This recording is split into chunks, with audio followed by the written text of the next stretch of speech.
Hello, users. Not a normal stream day. Definitely not a normal stream time. But why not? I am mostly back to normal.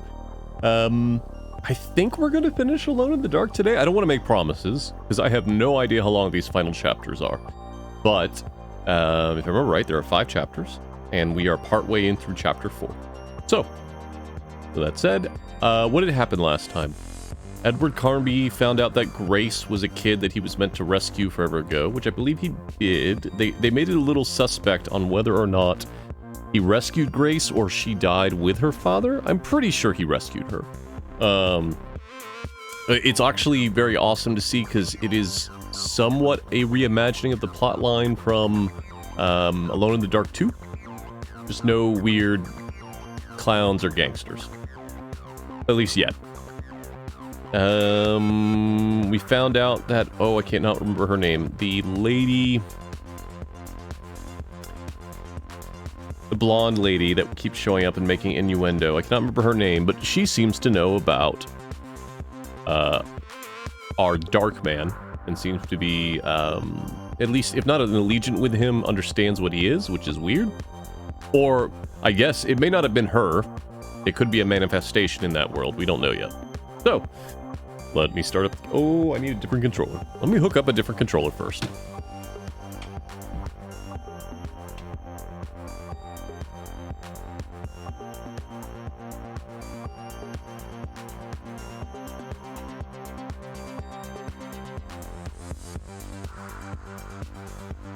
Maybe.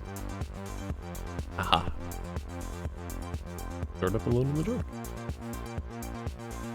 Hope everyone is having a good day and a good week. If you are in the US, I hope you are having a safe and sane... Nope, that's a bad phrase. A safe but fun July 4th. Okay, there we go.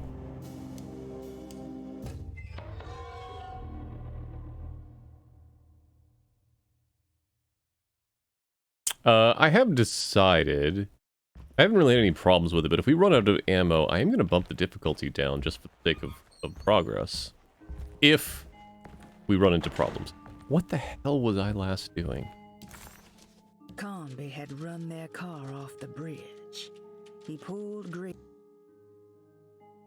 Okay, we still have a thing. Aw, thank you, Robot Spacer. Absolutely not necessary. 32 months? Oh, man. Time is a problem.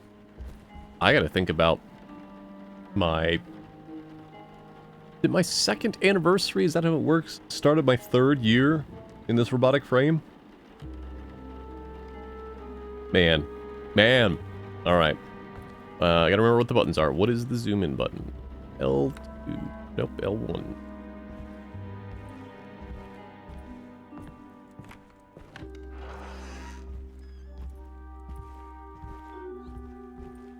Don't have the key yet. There's stuff to do in the library, in the small parlor. You want to go break into the office? We can do that.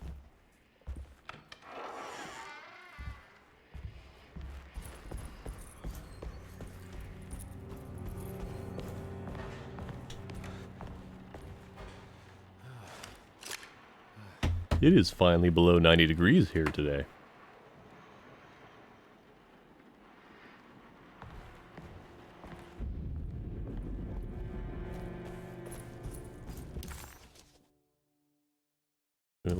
We can just go do it.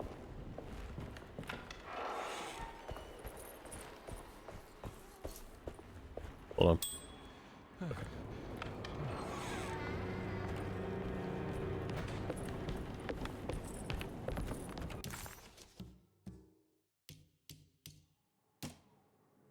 I don't have the combination for this. Or maybe Jeremy did.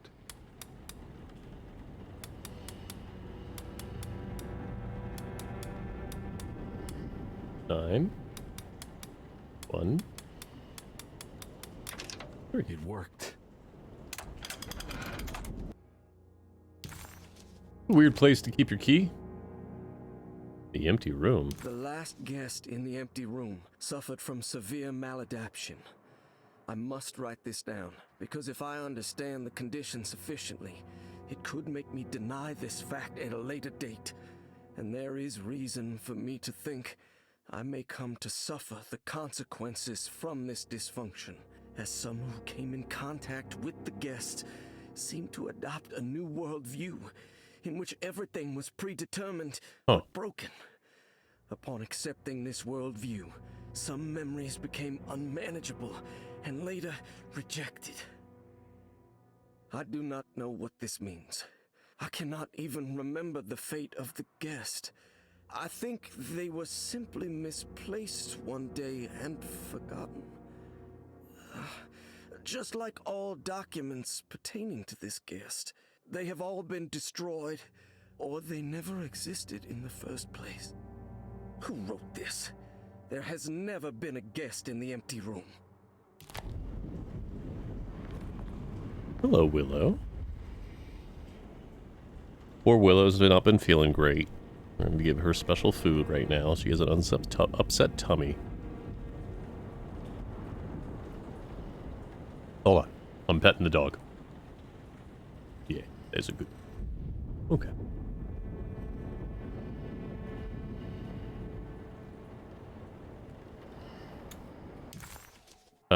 Were we the one in the empty room? Yeah, okay. So, theoretically,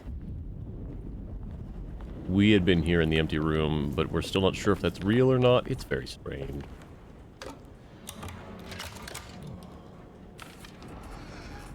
Dr. Gray's office, all to myself. Let's see if we can figure this guy out. I have finished tidying up Miss Beauregard's belongings. I will leave it to you to contact her agent and have them collect her things.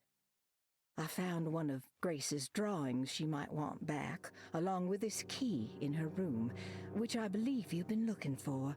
Miss... Aha.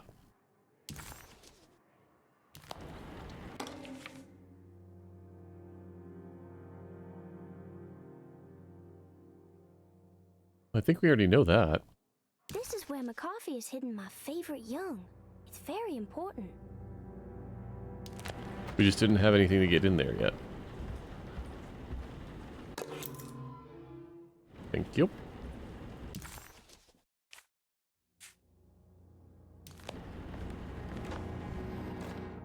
Dearest Dr. Manzetti, I find myself in a losing battle with my patient. As I've disclosed in my previous letter, his delusions have him completely captured. It's bad enough that he is torturing himself with paranoia, but his madness turns out to be quite persuasive to others, effectively laying the ground for mass delusion. I am writing to you in hope that you can give me some guidance. Beyond my ambition to avoid devastating surgery on my patient, I have grown worried about my own defenses. The words of my patient are deranged, yet they often resonate with something primitive within me. I have tried photographing his brain with X-rays. It was surprisingly difficult to get good results. Dark blotches on the plates kept obscuring all details. My patient looked at the bad plates and cried out in terror, telling me the dark areas was the shadow of the worm eating him from inside. I could not see anything out of the ordinary.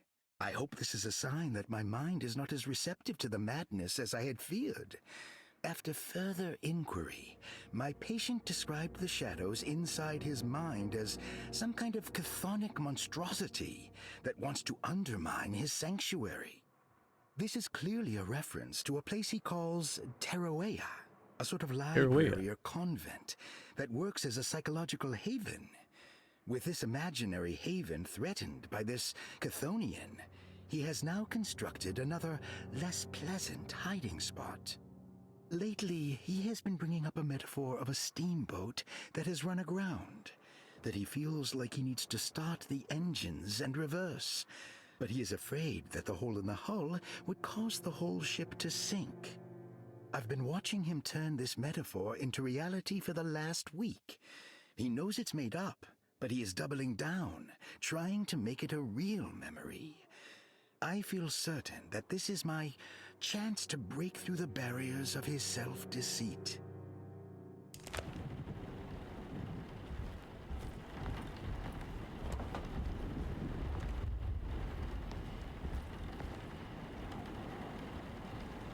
Get that looked at.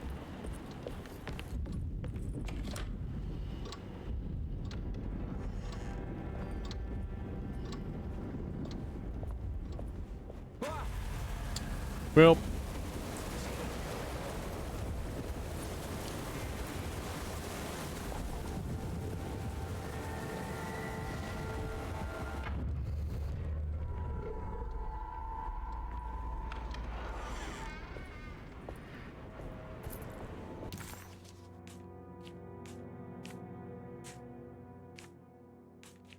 still something to see in the attic. All right, well, we'll definitely go up to see what else is in the attic.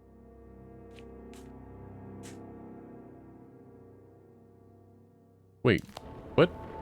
What puzzle do you think is undone?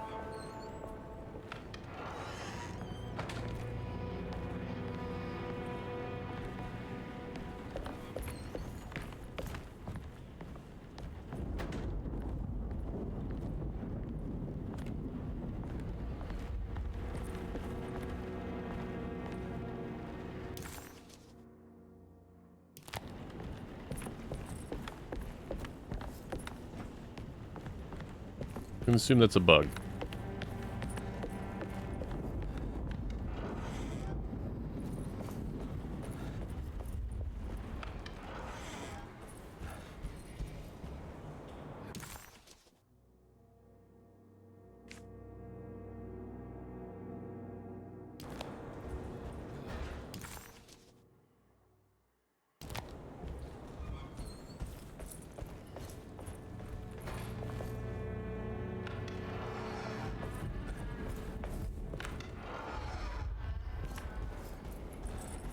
Yeah, so we just did these things out of order.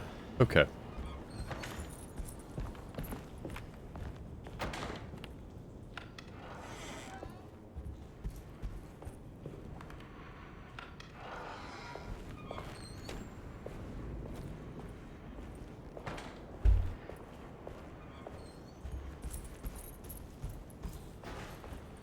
Go use our France piece.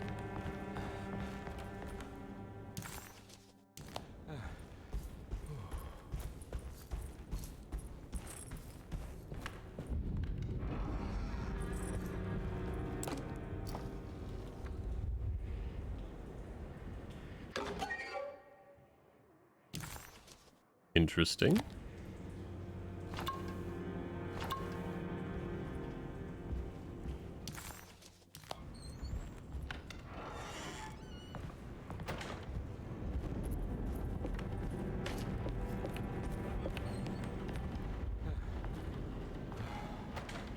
Creepy doll room.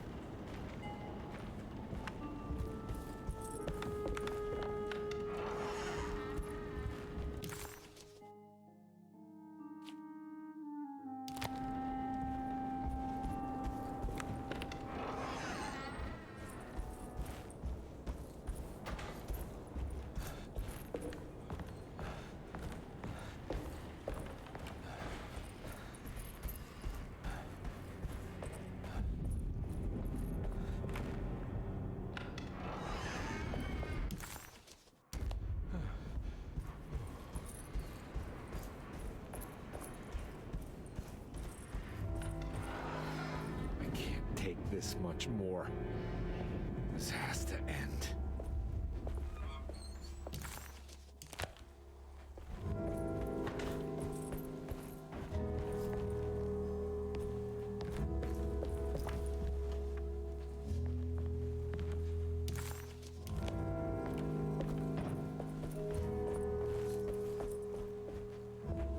See you.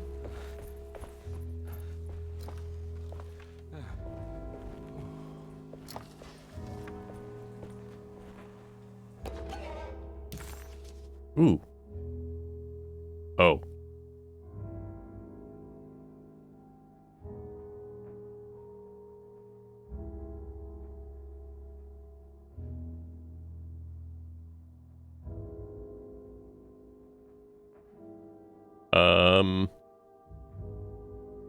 Yeah, we're not gonna go sacrifice anything to the tree. That is what the cultists are doing.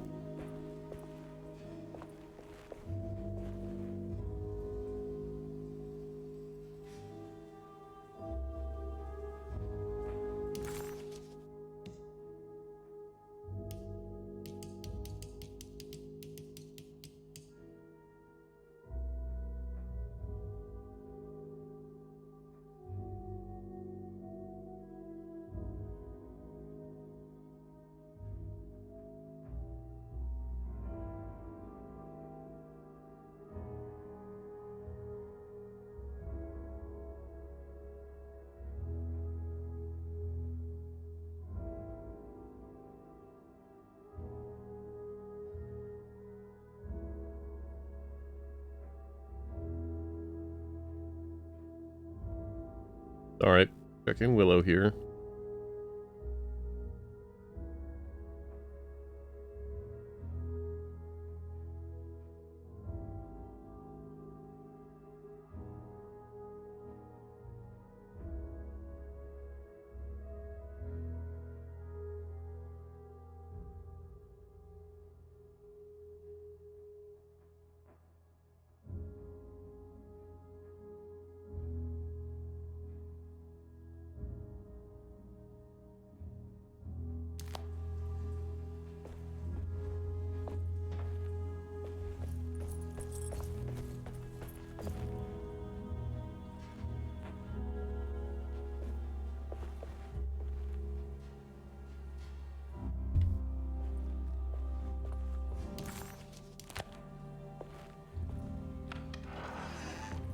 So that's down. Let's go all the way up to the attic again. Because apparently we missed something.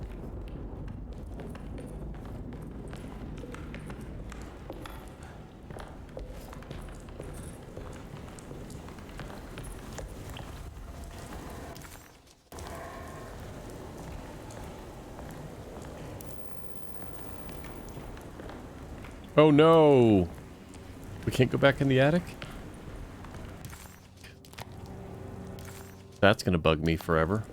Alright.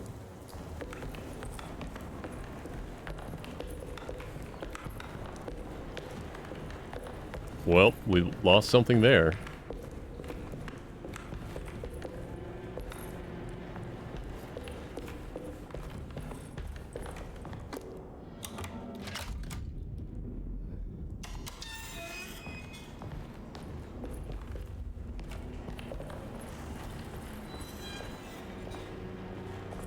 This doesn't look good.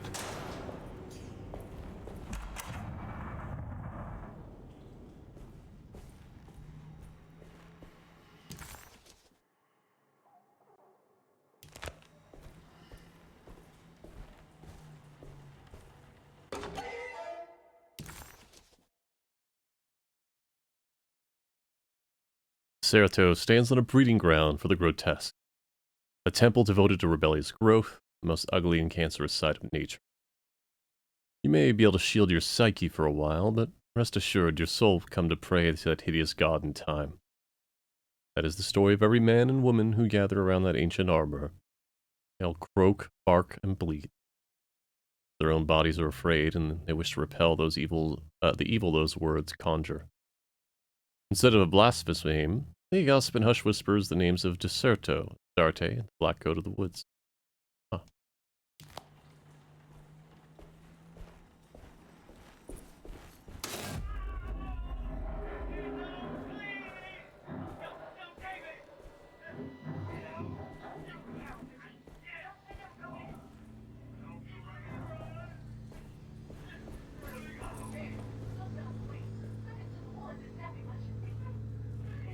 I need the key.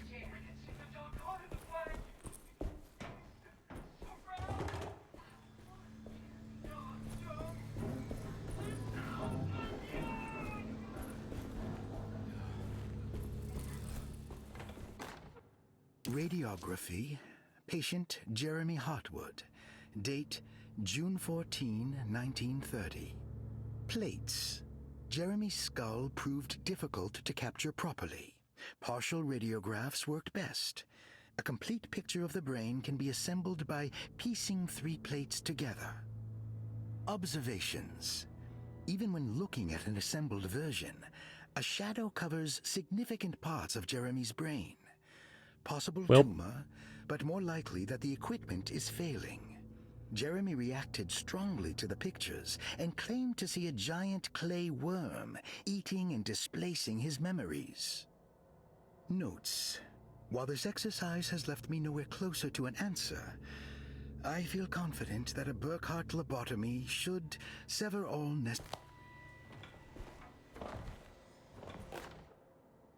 hypothetical psychosurgery based on the ideas by oh Burkhart boy. and the St. Petersburg research could end up saving Jeremy's mind.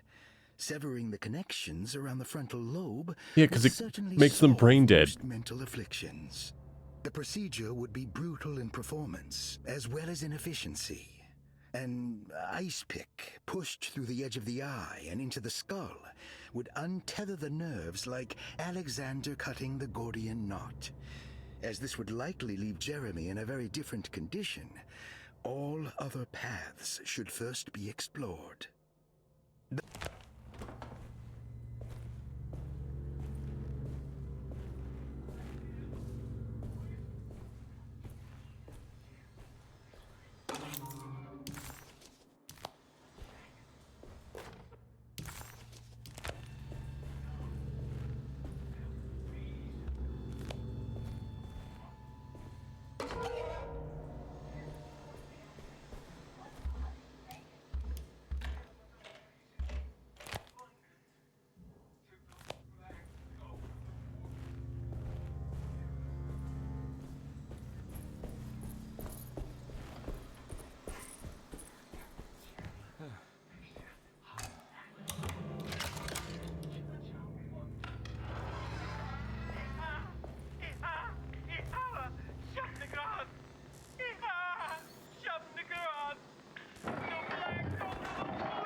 Huh.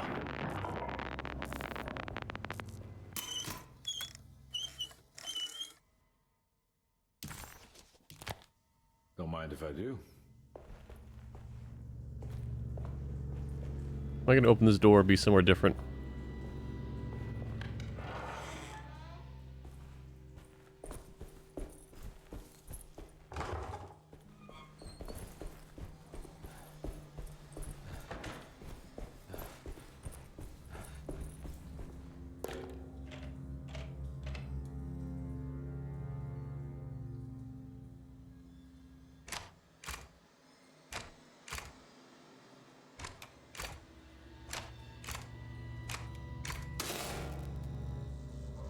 That's better.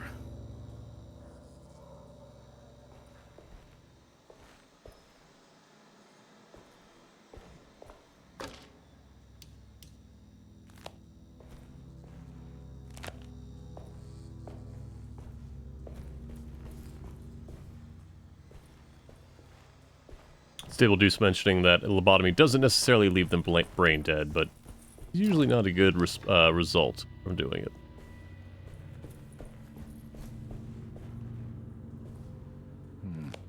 I need the key.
Hmm.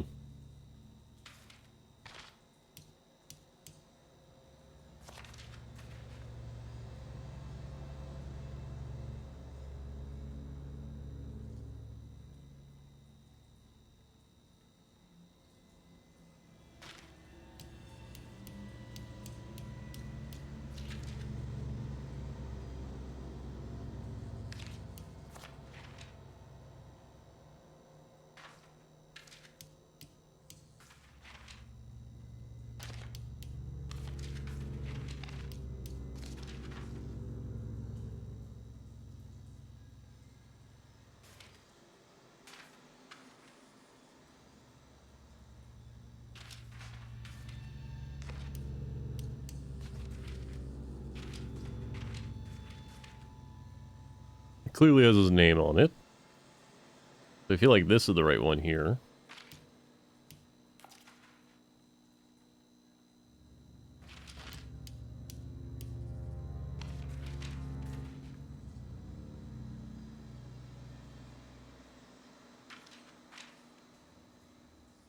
Are you wanting me to angle it?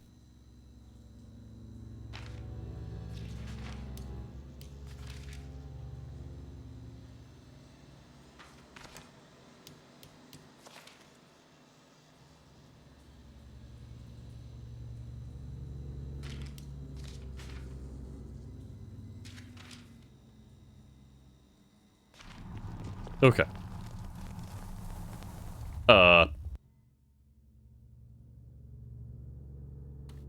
Excuse me?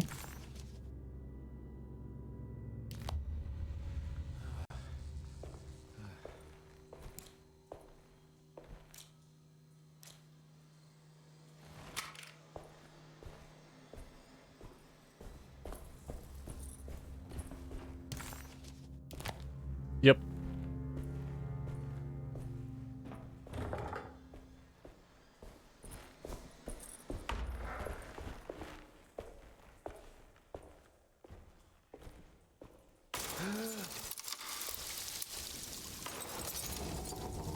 Why does this keep happening? What am I supposed to do?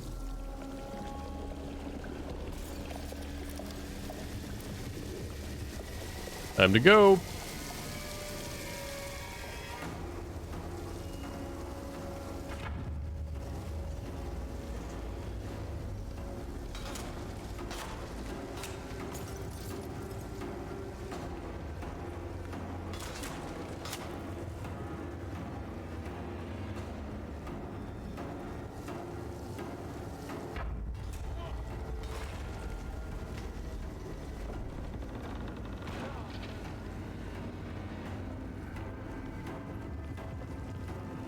Oh, great, the attic.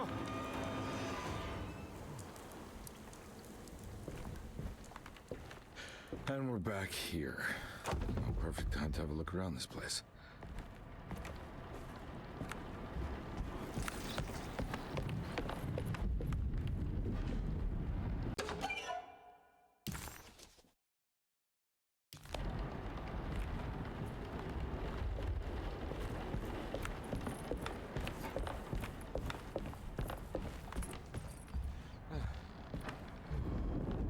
Yeah, don't need that.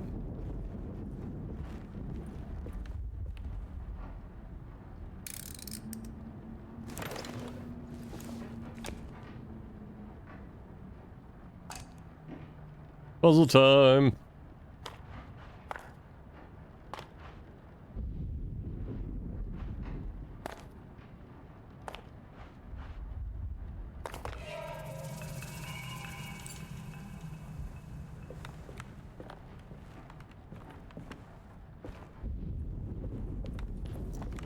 What is that?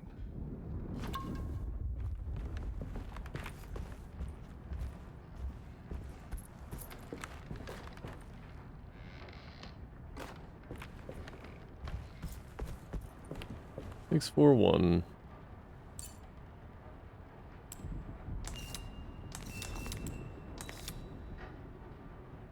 We're going to a boat? Oh.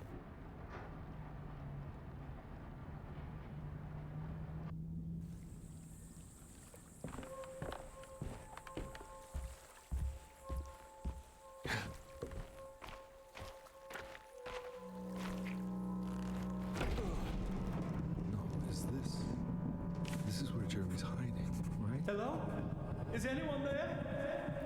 Jeremy? I need help! Wait. Can you hear me? I'm stuck in the mud and the fire is taking Jeremy. me. Where are you? The motor is dead. I can't do anything more. Hang on, Jeremy. I'll figure something out. I'll get the boat running.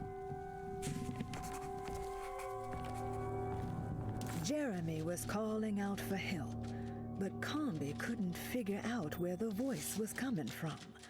For a moment, Combi wondered if the boat itself was Jeremy, or if he was below it somehow. It didn't matter right now. Jeremy was clear on one thing. He wanted Combi to get the steamboat running and out of the mud.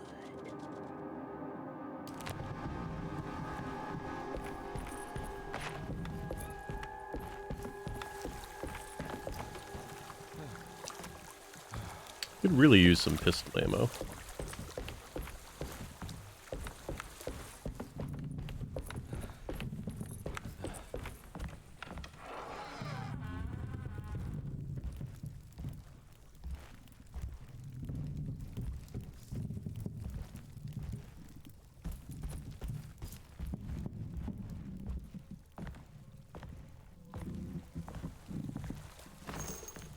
Thank you. I could really use some more pistol ammo.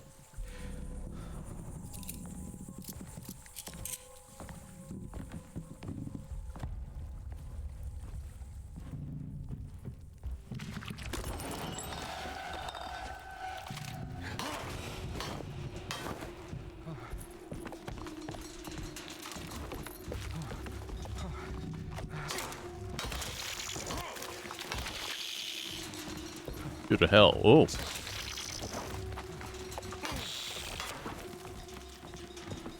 You done?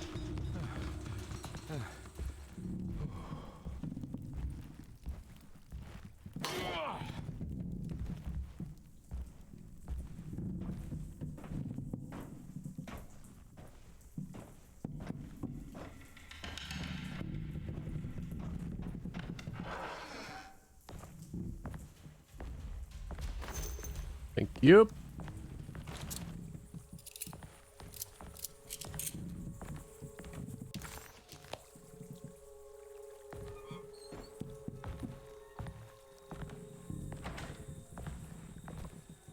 The boat's wedged itself right into the bayou. If I get the motor started, I could try reversing back into the river. Alright, let's go get that Lagna PP first.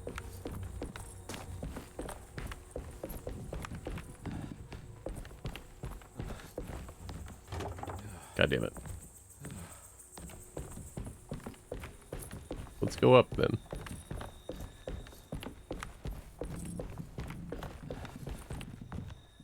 Don't like you're giving me things I can throw.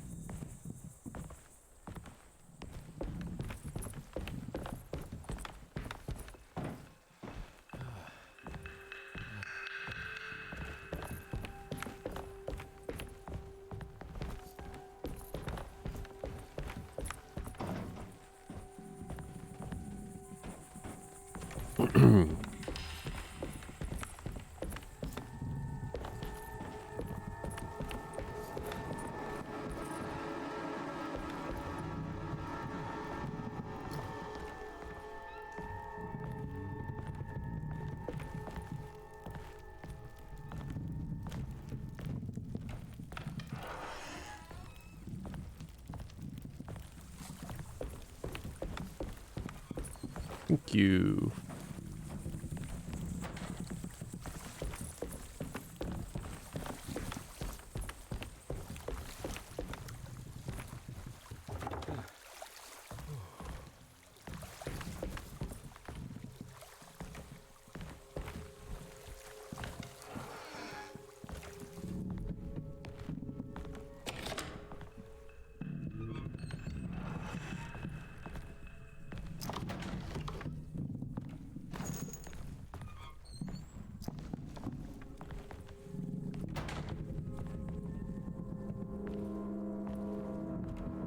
Got a box full of axes.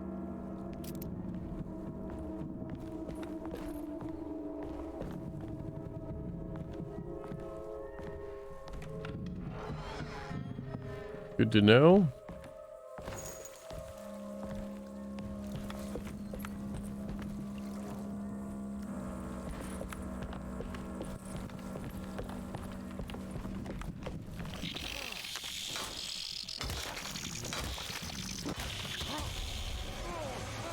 Don't know. Oh.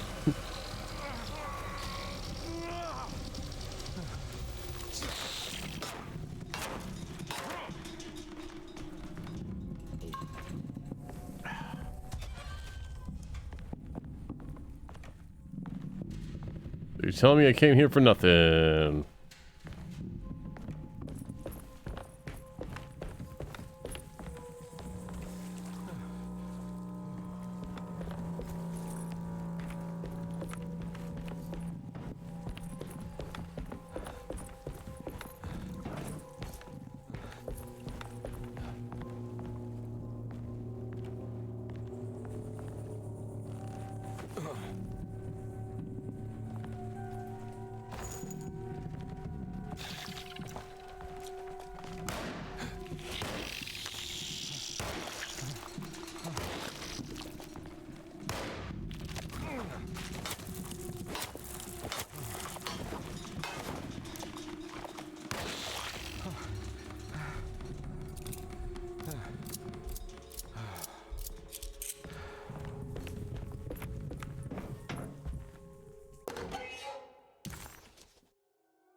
The artist spent a lot of time boating on the vast lake Pontchartrain.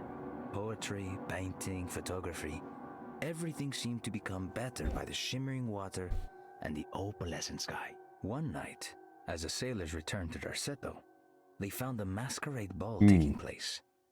It must have been Perosi and Nora who invited their friends from the theater. The sailors quickly fashioned masks out of plaster of Paris and joined the festivities. They enjoyed themselves for hours before realizing time was not passing, nor could they find their friends. As they began to worry, they demanded that the guests unmasked, but they could not, because they were not wearing any masks.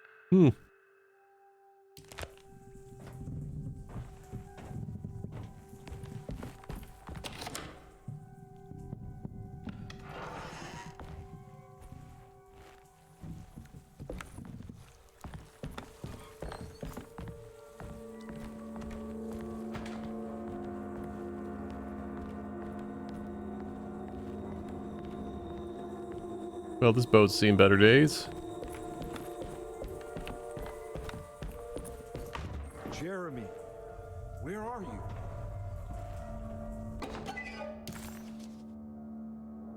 There are many ways to cross a threshold. The easiest one is being invited. A door swung open, leading you inside. Another is sleep, hypnosis, or even sudden fright. There are those who fold spaces that challenge Mobius, or jump through angles that defy Euclid. If you learn to properly use your talisman, you could go anywhere. You wouldn't even need to rely on the fluttering wings of the shrieking Biakis.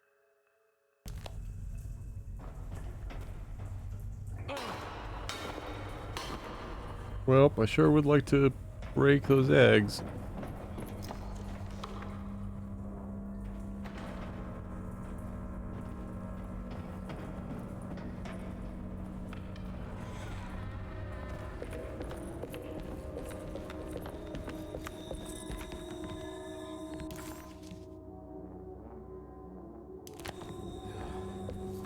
That's the engine room.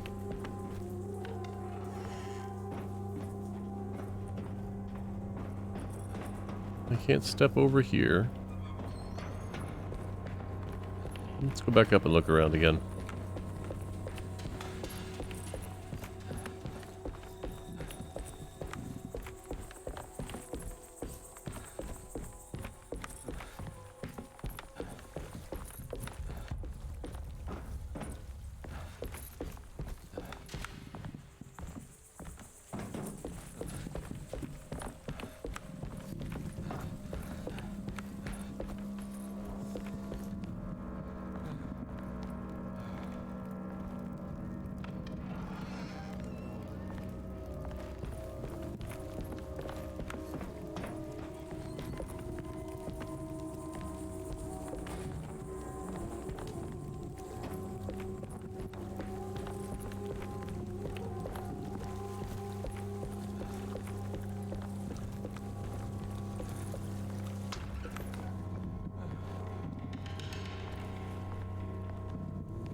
Hmm.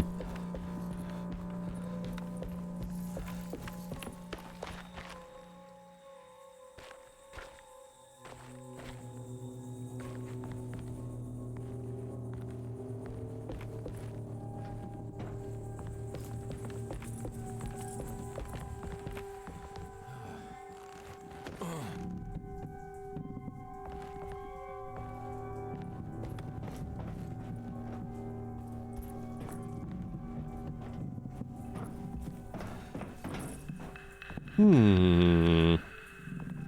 I'm a bit confused.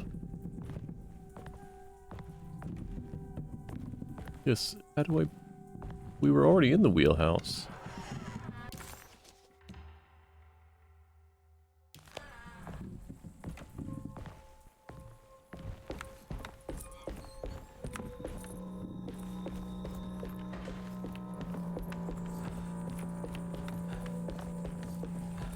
Unless this is not the wheelhouse.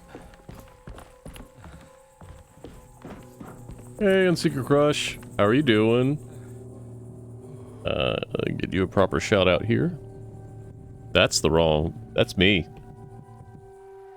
There we go.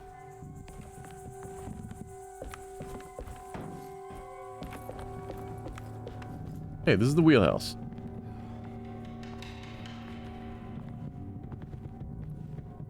Right?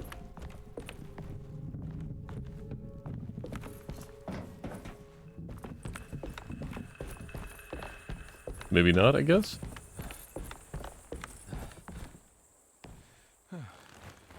I 100% with you on the Secret Crush. I stayed up way too late playing ZZZ and the First Descendant and Final Fantasy XIV. I understand. I was up until 5, I think.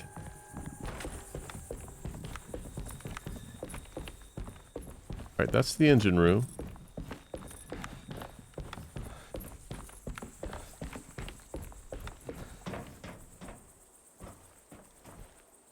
Uh-oh.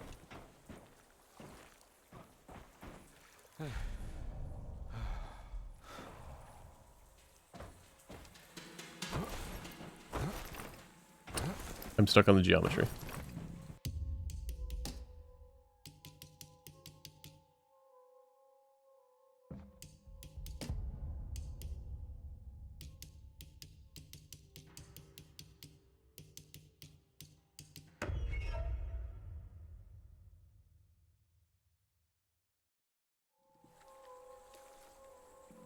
Okay.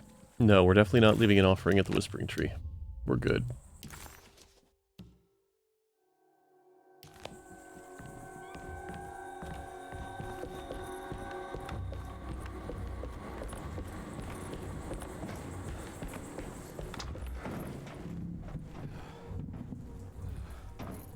How do I get down to you? Like, over there doesn't give me anything. This is a boat.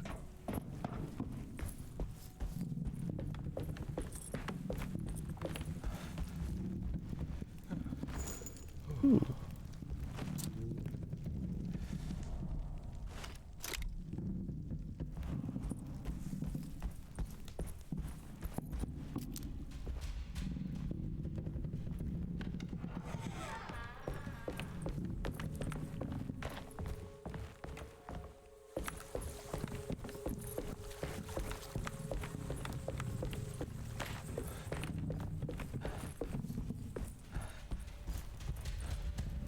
Alright, well, going back here did not help us in any way.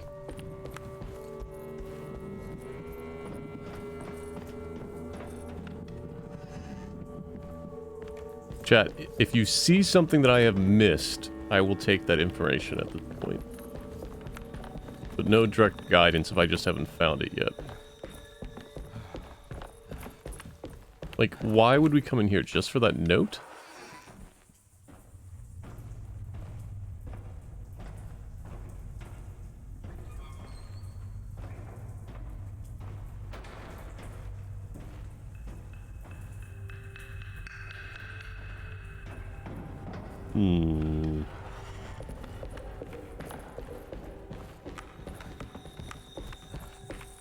And that's underwater, so we can't go that way.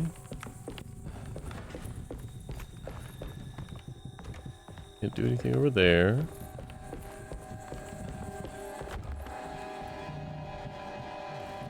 Back in this room. Is there somewhere for me to jump down that I'm just not seeing?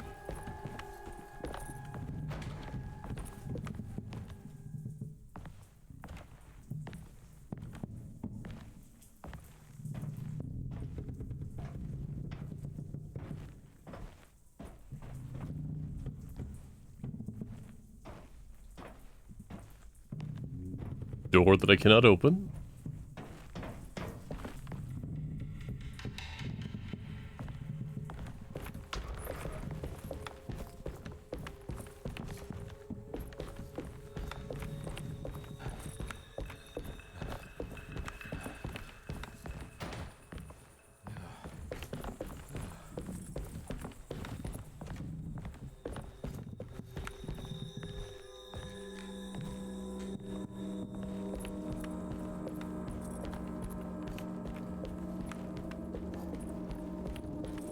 Can't jump down there.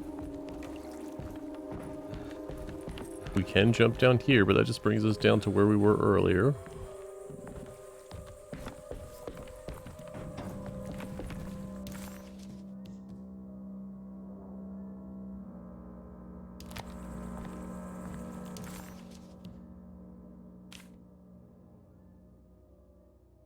Conby entered some new mucky.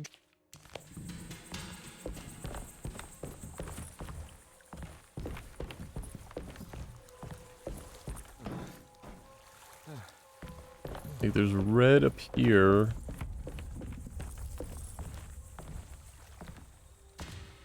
This does not appear to... Oh. Which is powered by electricity. I need to find a way to turn it on before I can use it.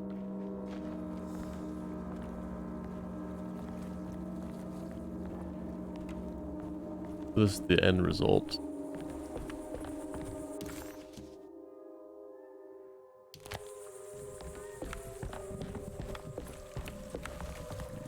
Okay. Well.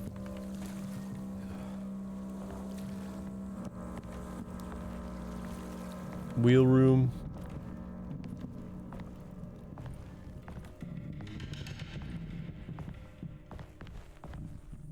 Huh. A little bit lost.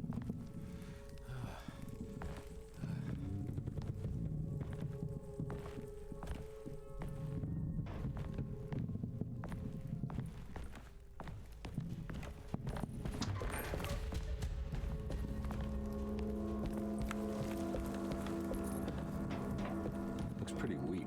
I just need something to break it. There we go.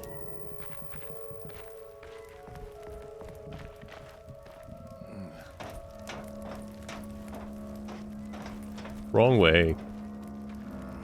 Oops.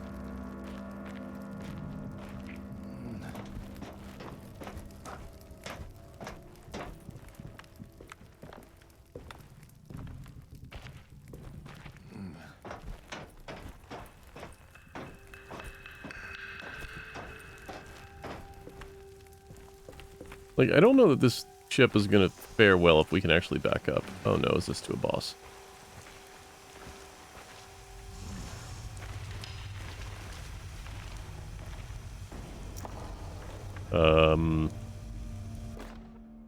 Okay.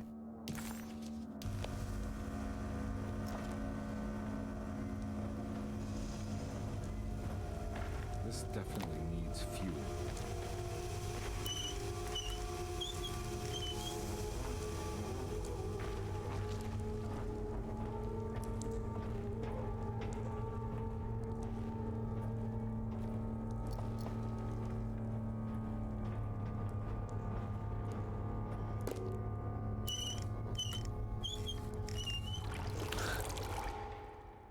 They use the same exact Foley for that. That's fine.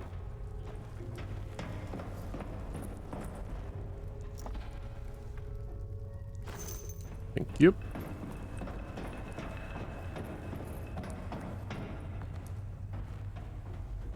I will again repeat, I don't like when there's options to throw things.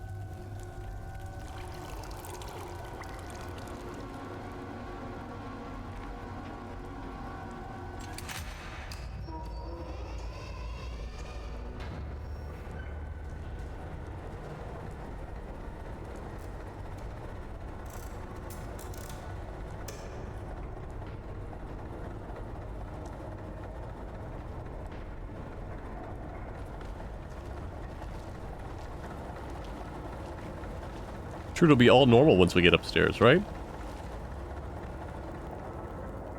We just climb up whatever this is.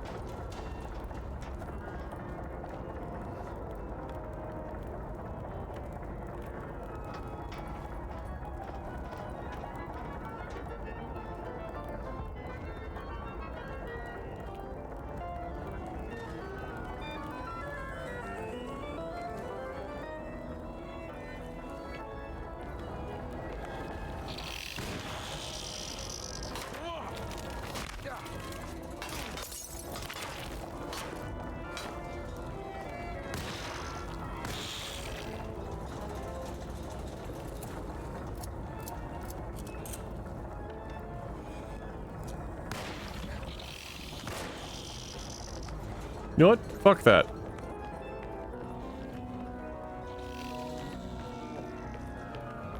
Run faster, Edward.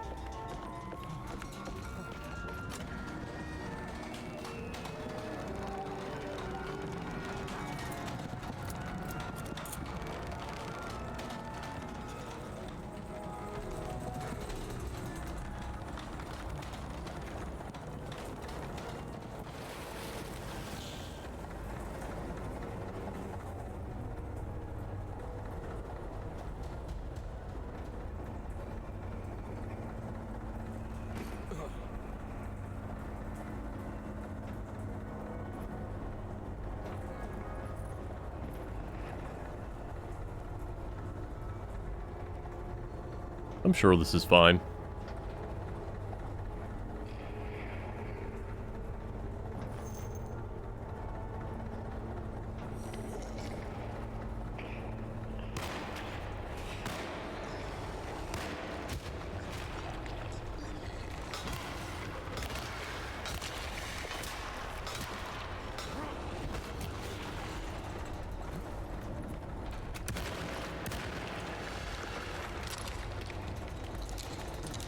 Problem dealt with.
Years ago, Frederic needed me to die.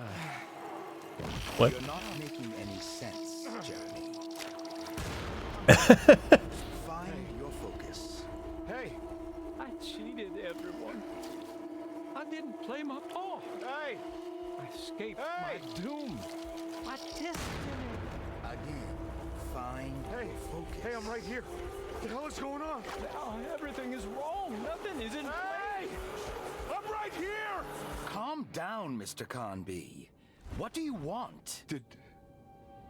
Were you Were you not talking to Jeremy right now? I haven't seen Jeremy all day. Are you all right, Detective? No. Actually, I don't think so. Well, maybe. I'm gonna go look for Jeremy. Good. Let me know if you find him. Nah.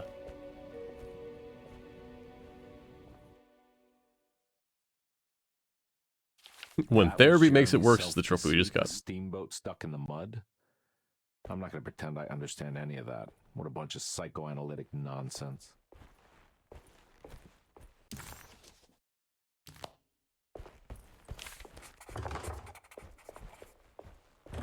Oh, we can't go back in there? Interesting. Jeremy was calling out for help, but Combi couldn't figure out where the voice was coming from. For a moment. Yeah, well, we're not going to leave an offering at the tree.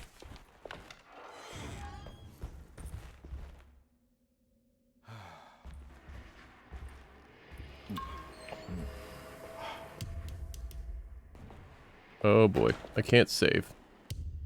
That's usually a bad sign.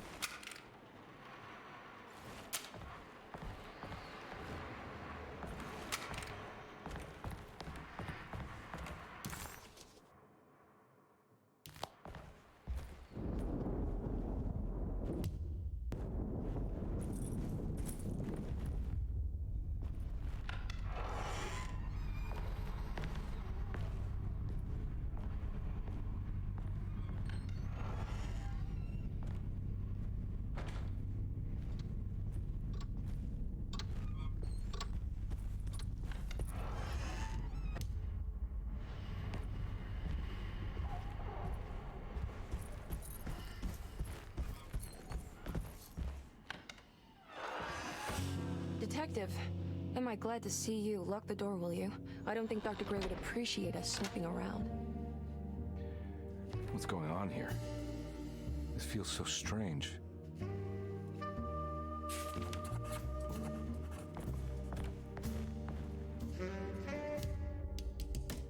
Thank you.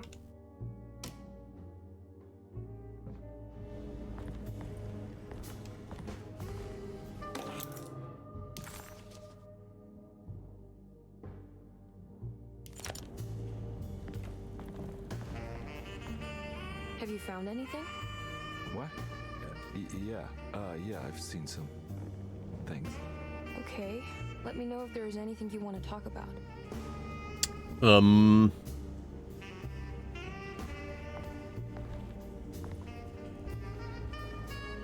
don't find this place strange? Dorsetto is certainly one of the stranger places I've been to.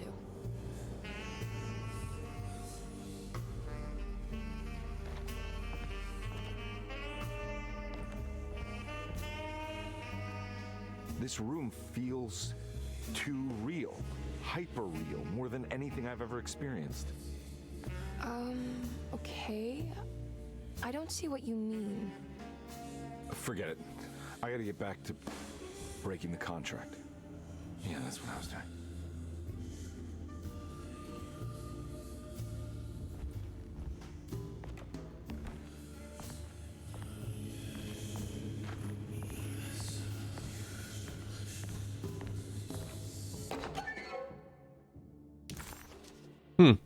Okay.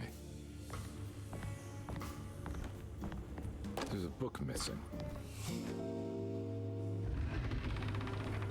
What did you do? I was just rearranging the books.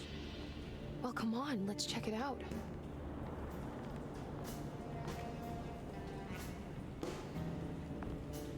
Also, was that a Zelda, like... I think I'm beginning to understand.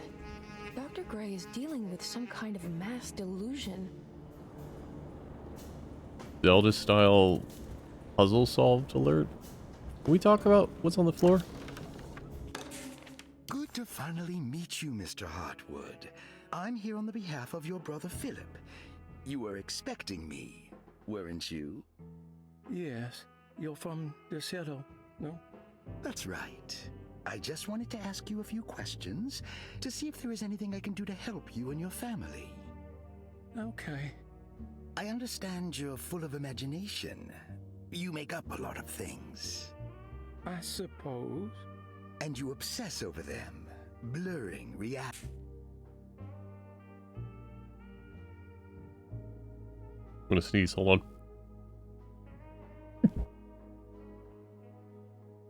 Ooh. Alright. I skipped the text, but let's see. Blurring. Do you want to tell me about the Dark Man? No, I do not. Alright. Perhaps there's something else you can tell me about. Something you know to be made up, but you hold dear? Juan? John? Who's John? No. Juan Luis Yours. Jorge. Wait a moment. Oh, he's the author. It's a magnificent book. Thank you. Life-changing even. The real Juan is long dead, but I like to think of him as my friend. My most beloved friend. I see. Do you often do this? Fantasize about people you read about? No. Well, there is Jacob. Who is Jacob? Turn to the last page. Oh, it's a newspaper article. The Prisoner of Ice, Jacob van Ostad. Is he also your beloved friend? Oh no, Doctor. Not at all. He is the fire that fights fire. Yes, I think it's clear your overstimulated imagination, this mania, needs to be tempered for you to live a normal life. I know your family calls it the Heartwood Curse, but I want you to know that there is nothing supernatural about your condition. It's all inside your head. And with that, I'm very qualified to deal with. In time, you will be cured. In time. Yes, in time we will exorcise all your demons, all the dark men. Yeah! Please, Mr. Well. Heartwood, calm yourself. What happened? Oh, don't you worry your little head about it, Miss... Okay. That mark on the floor looks like talisman positions, but from which direction should I look at it? The Snake Dagger, a monograph by Yael Klein. In Ludwig Prin's book on pagan rituals called The Mystery of the Grave, as translated by Nicholas Vachy, there are several references to a sacrificial dagger called the Snake Dagger.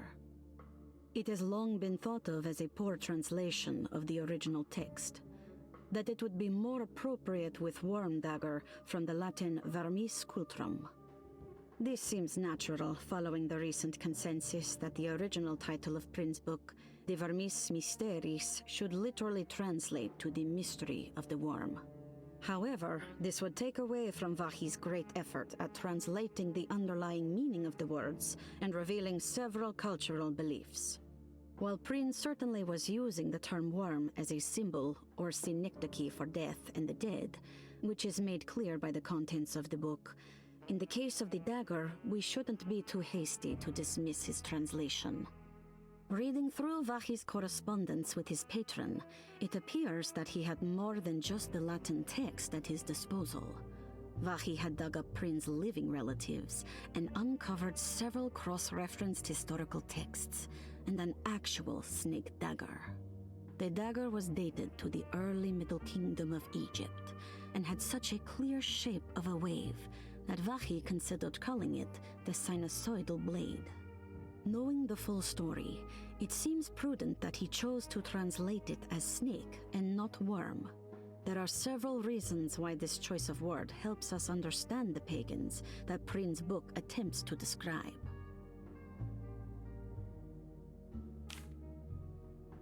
The symbolic value of the shape becomes more apparent when reading about the use for the dagger.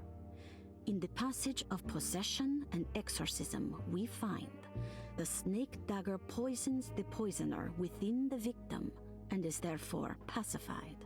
What? Where the literal text would tell us that the worm dagger trumps the demon possessing the victim, it tells us nothing of their reasoning, only that somehow this dagger wins against the demon, like it had the better hand in poker. Vachy's translation allows us to follow the underlying logic to the ritual magic that is being performed. poison the poisoner. Sounds like fighting fire with fire. That to hurt the demon possessing its victim, the priests would have to fight back with a power that is known to the evil they are fighting. The snake dagger is therefore not only a good way to describe its form, but it also helps us understand how it could be thought of as a useful tool for exorcism. Finally, it also helps us understand their relationship to lunacy, that it was thought of as something poisoning the mind rather than controlling it. What is also interesting to note is that the possessed are always considered poisoned in their head and not their heart. The snake dagger always went to the eye of the possessed, leaving them partially blind, if they had the good luck to survive. Well, I mean, I have the snake dagger, right? Maybe?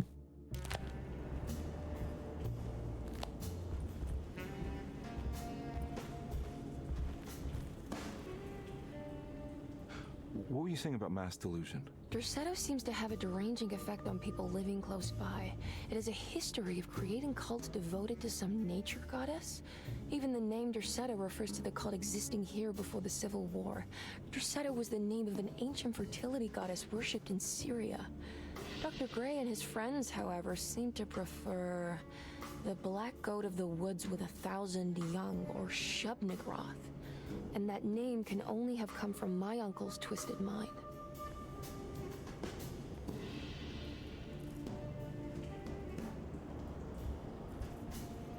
You think all of them are in this cult business? Even Jeremy?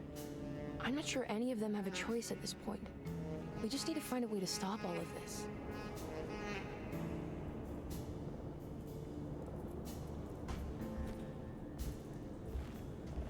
Oop, you'll get more to talk about. I've been so busy trying to free your uncle from the promise he made to the Dark Man. I guess I kind of just let everything else go. Don't worry, Detective. I feel like we're close. I'm sure Jeremy will turn up. If he is part of the cult, he wouldn't want to miss the Feast of St. John. I just need enough information to make him see the truth. I hope you're right, but I doubt he'll show up. Not as long as the Dark Man's got him hiding.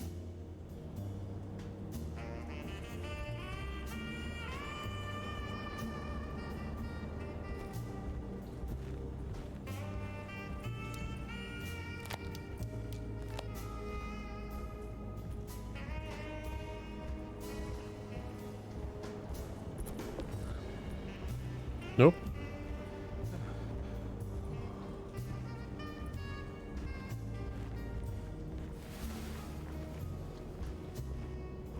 Huh. Has that been there this whole time?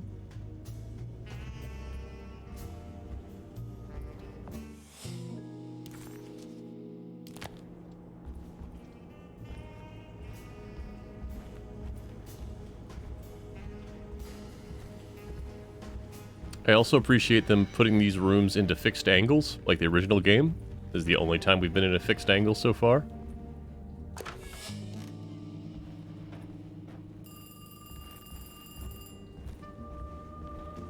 Excuse me?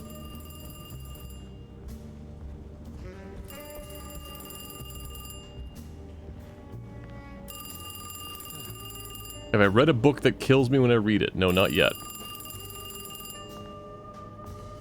I'm sure we're coming to that. Hello? Detective Conby? Who is this? Jeremy? Jeremy is with the Dark Man. You can't save him. Well, I've done everything you wanted so far, and there's just one more thing on the list. I expect him to keep his promise and return Jeremy unharmed. Get out, Detective, while you still can.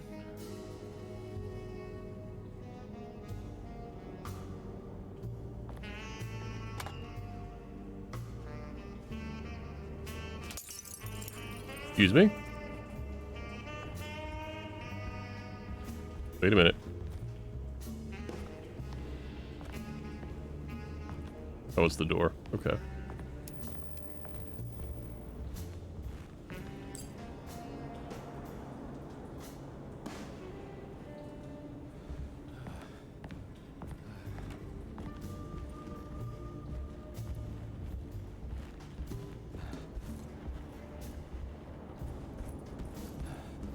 Alright, so they want them in alignment.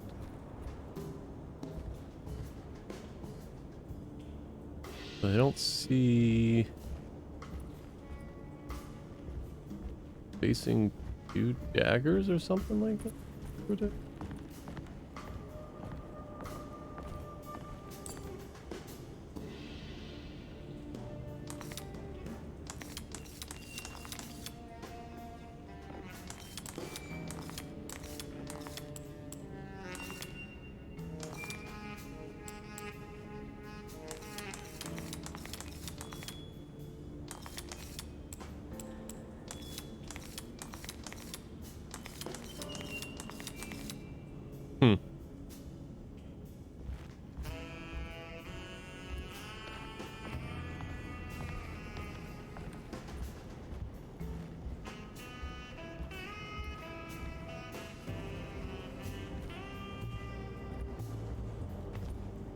What was the point of opening this? Nothing?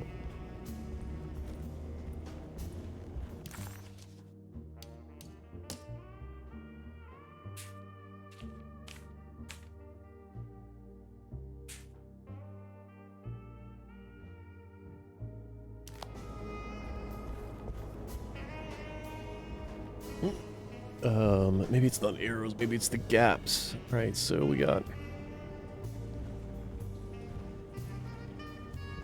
Those don't match anything that we know of, right?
There we go.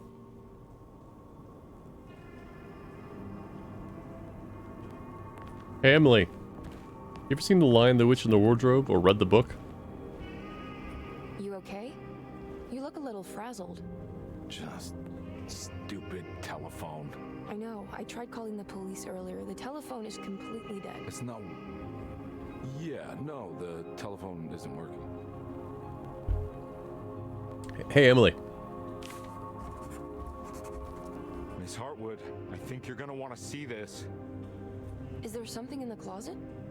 Yeah, there is. You don't see the very obvious gate leading to whatever Jeremy's madness is serving up next? I don't understand. Are you making some kind of fashion metaphor?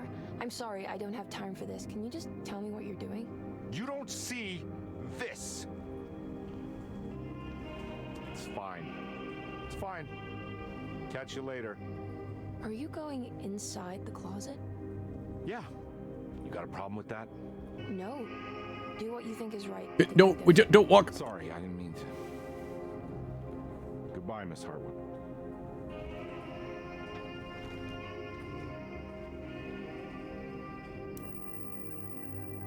I really wonder if they have a completely different path for Emily.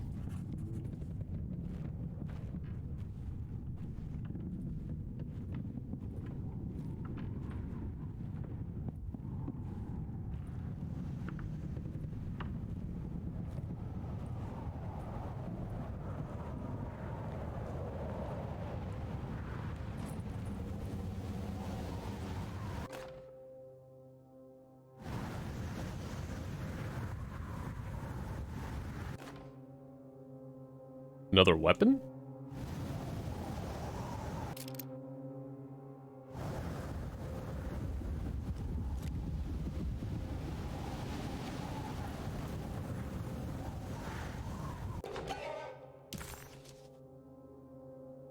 What can be said about Jacob van Ostad without evoking contempt or apologia? The first piece of information is the obvious. He is not the explorer Jeremy idolized in his youth, but the figment of his imagination. If you want biographical facts, I am not the one to answer such questions. In the case of Jeremy, he is a guardian of imagination, or rather a persona appointed the role of containing a self-sabotaging mania. However useful Jacob once was, his loyalty to Jeremy has slowly been replaced by fanaticism. Like a firekeeper who has for decades been burnt by his own sacred flames, now does what he imagines the fire wants. Jeremy has lost all control over Jacob and suffers greatly because of him, but is admittedly also still invigorated by his labor.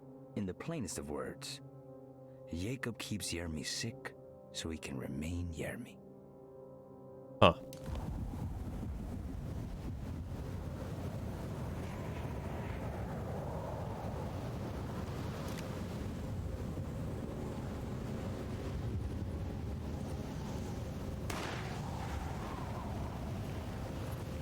Good light tech.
Oh, that's pretty.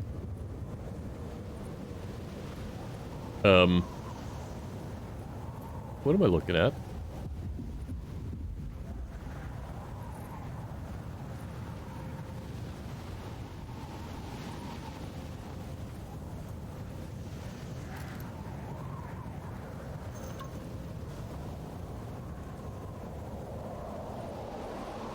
We're going into a Stargate?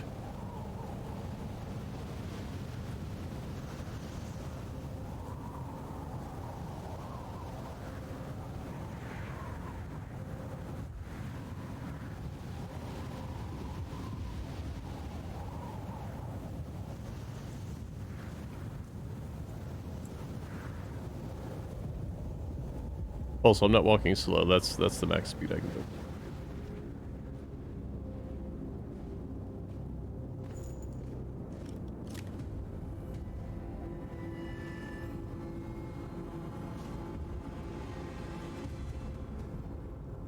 Hello, sir. Hey, you! What are you doing here? What is this place? Turn back, detective. You're not wanted here. Whoa, take it easy. I'm not your enemy. Oh, you're wrong, detective. You're wrong. Sir?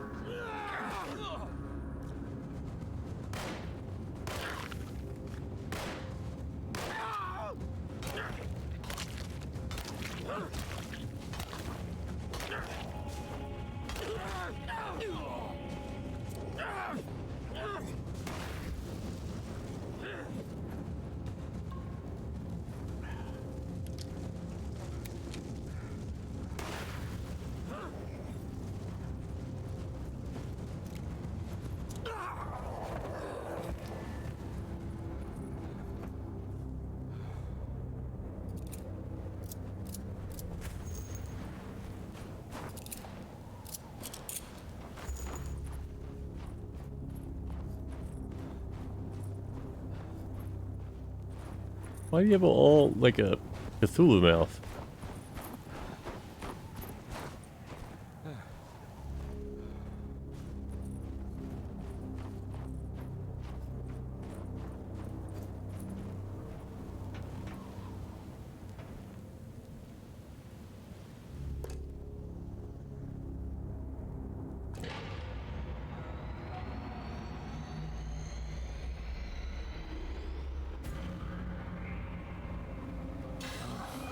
course, the Taurus. I figured you wouldn't want your stars aligned, Jeremy, or maybe that is what you need to temper that mania of yours.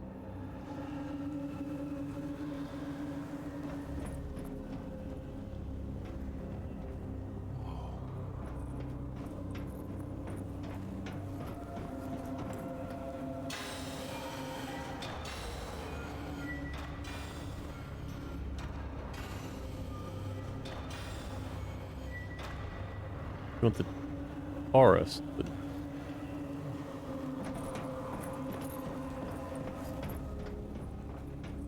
We just need to sync them up, maybe? So I just keep rotating until they're synced?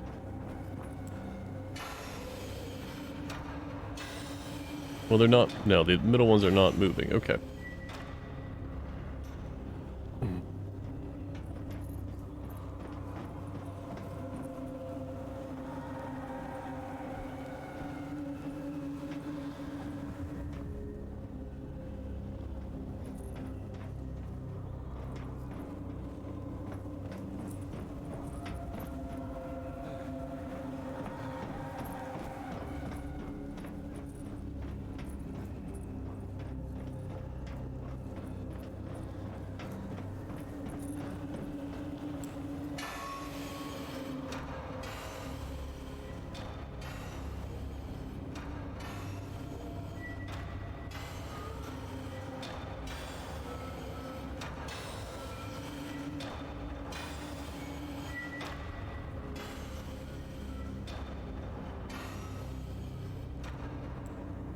Oh, I'm an idiot.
I'm sure this is fine.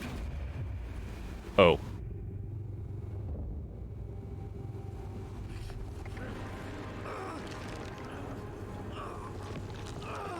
Um.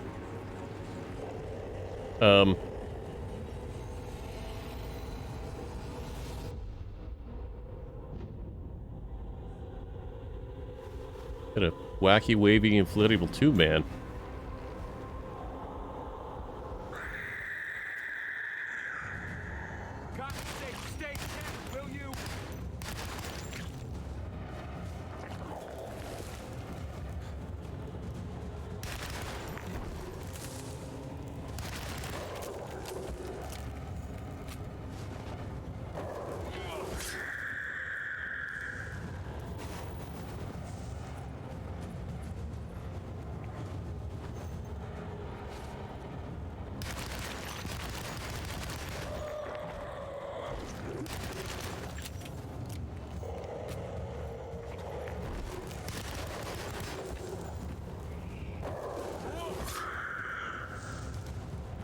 Okay, okay.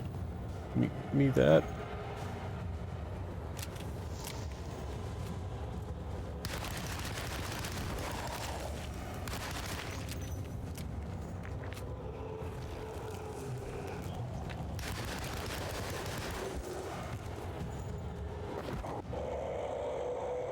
Bye, buddy.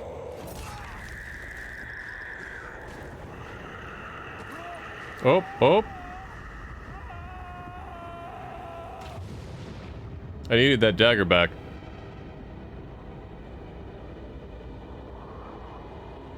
Oh.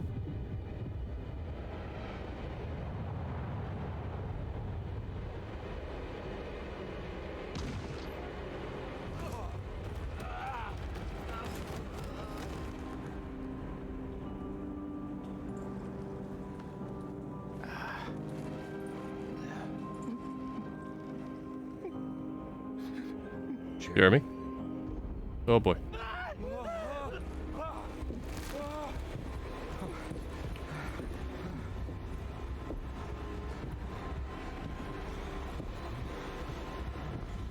You did everything! Aren't you happy? Stupid charlatan! What more do you want from me? You want me to lose my mind? Oh. Oh, my Lord! Doctor! Baptiste!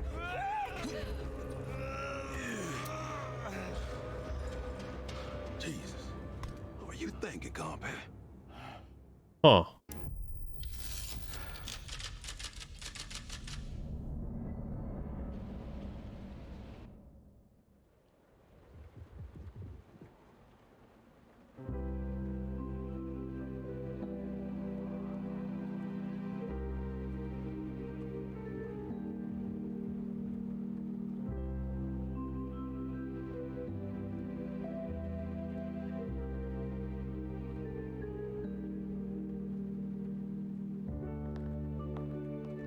Hey, Grace.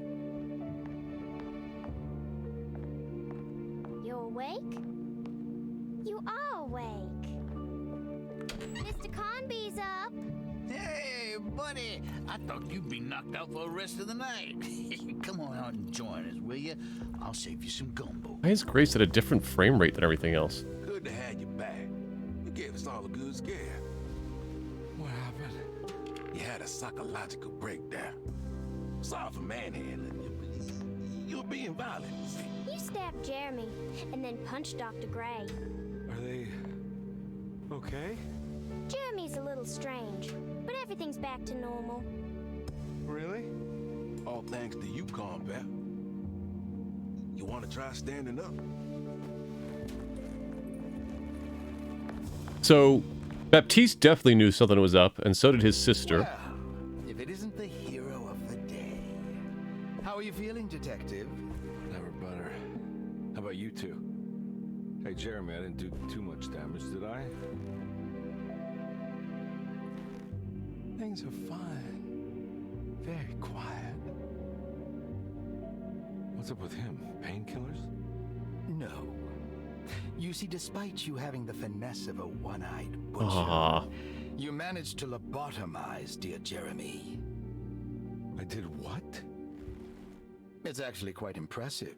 It's not like I hadn't considered it myself. I just wish Jeremy could have been helped without reducing his personality to that of an oyster.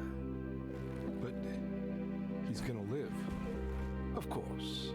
As long as someone keeps feeding him, he'll outlive the best of us.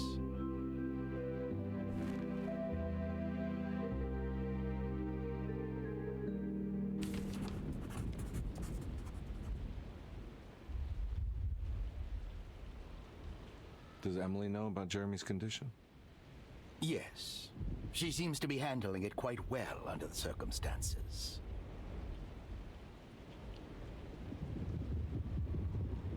Does she still want to take Jeremy away from Derceto? I will have to insist that you do. This is not that kind of institution. Jeremy, hang on for a little longer, okay? We'll be going back to New Orleans soon. Oh, good. I do so miss the city lights.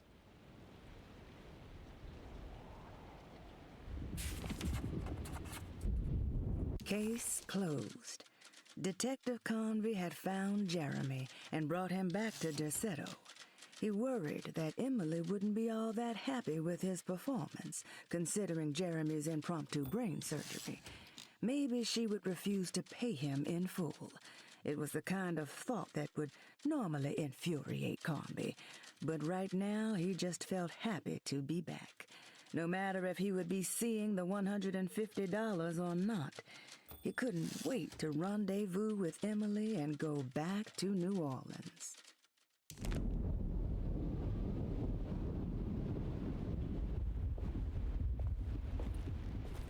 Still don't know what to make of what just happened.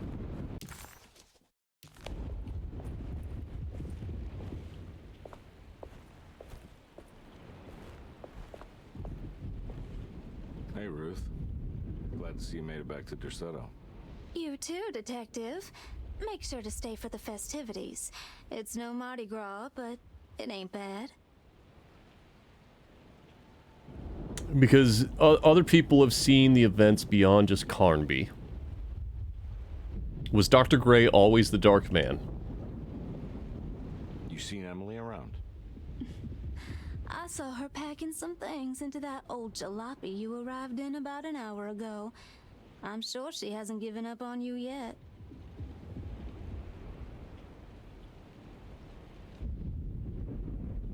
Catch you later.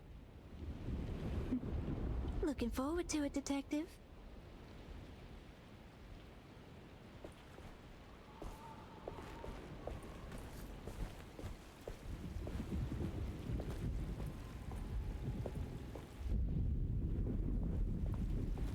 Good to see you back on your feet, Detective. Have some gumbo. Thanks. I'll save it for later.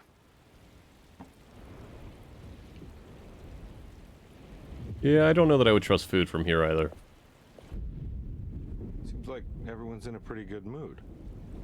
The Eve of St. John is the most important date of the whole year.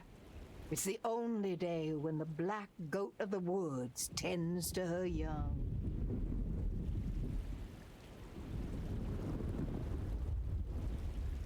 I'm gonna go look for Emily. Don't worry about her. She wouldn't leave without you, would she?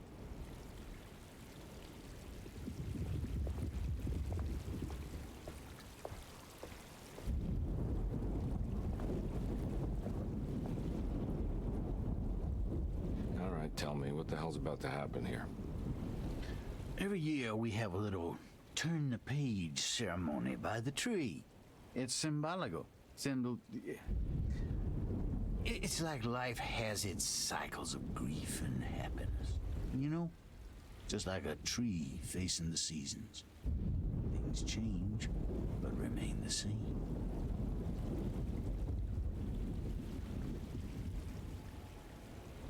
So this is basically New Year's Eve, but with a tree metaphor. Exactly. You're so smart. It's about starting again. I mean, who could use a positive message like that more than a bunch of lunatics like us?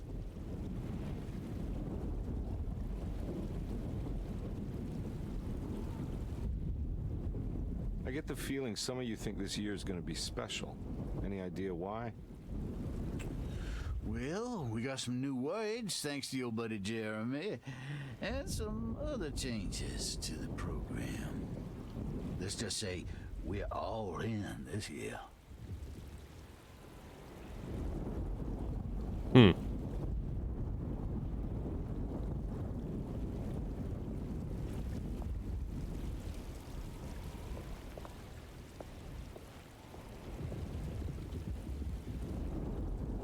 That is one impressive tree. More impressive than you could ever imagine. Gonna explain that? So how does this all work? You dance around chanting? For the ritual, I mean? Stay and find out, Detective. It might just do you good. Mm.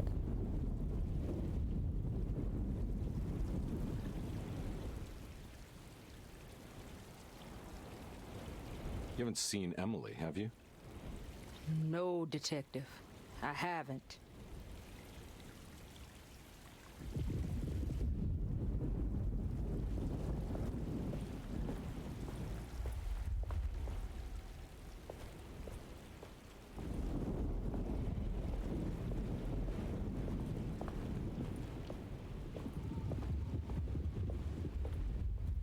What are you looking for?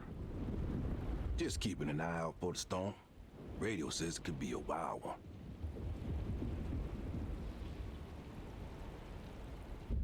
You don't know where Emily is, do you? She's packing some of Jeremy's things. Said she wanted to take them away. I'm sure she'll come and get you when she's ready.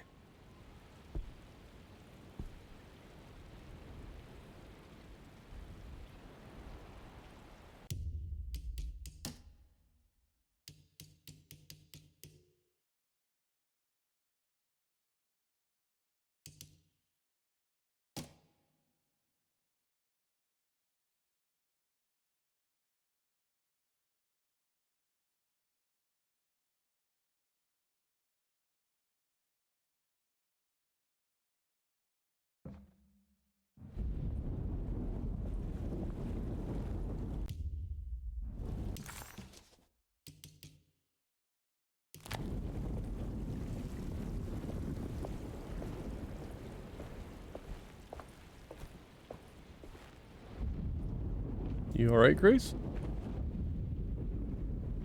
Hey, kid. What are you up to? Preparing for the ceremony. I don't want to disappoint Mother.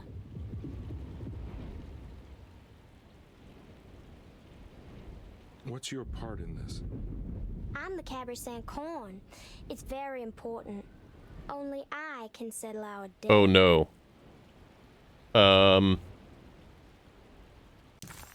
There was a... Oh, we can't read it anymore. There was a thing about sacrifice... Was it... No.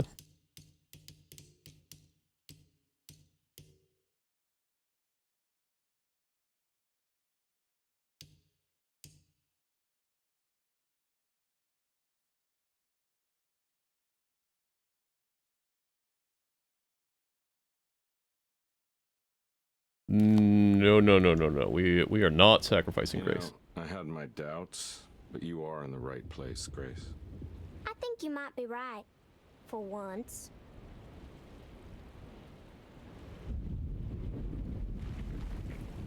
How much ammo we got?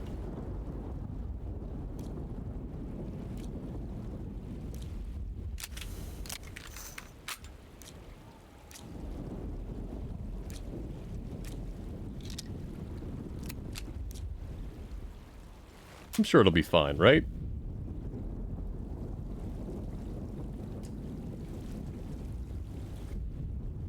Everyone knows what to do? Y'all know the new words. Mrs. Thompson, we talked about this. I'm not sure everyone is comfortable. Doctor, I insist. This is important. We've waited for so long, Doctor. Let's just go with the old song. Not every change is an improvement. Boss, good or bad, we need to move forward. All in, Doc. Let's bet it all. But we don't know what we're dealing with. It'll be okay, Doctor. Better even.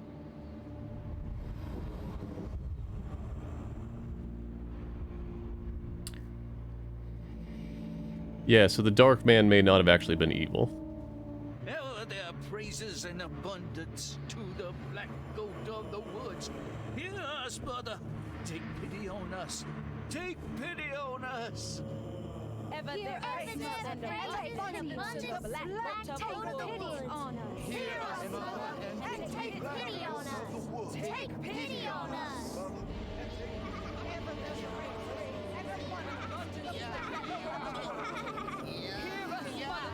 Baptiste?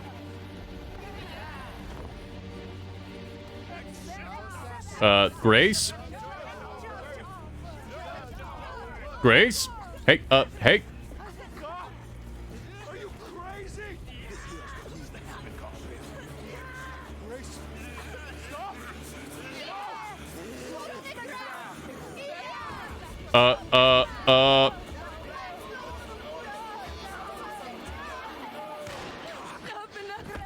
Thanks, Emily. Detective, get my uncle out of here.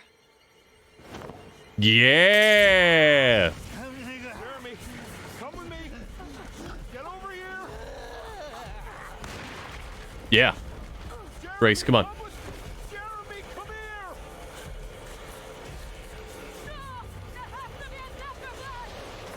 Oh, shit.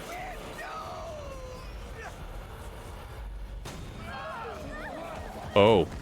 Oh. Oh.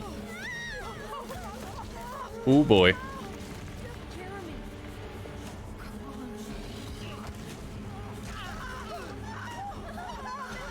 Oh, boy. Run, Grace, please.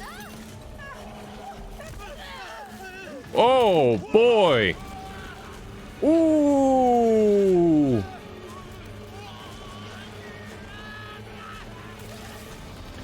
Well then.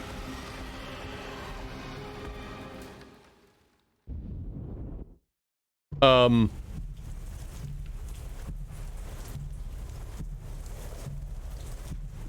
can't let that monster leave Derceto. I have to stop it.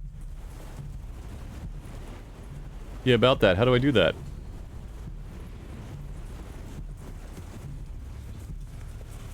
Where am I going? Ah. Probably over there.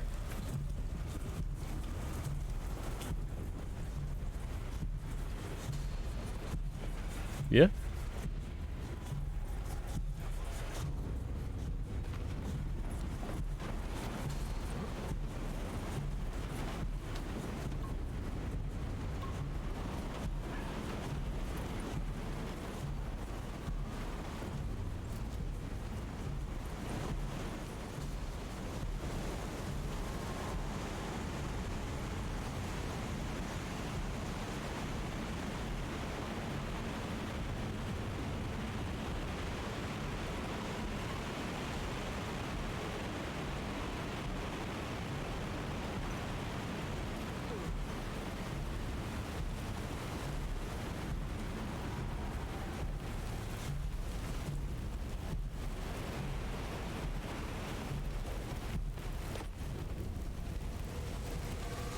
Hi.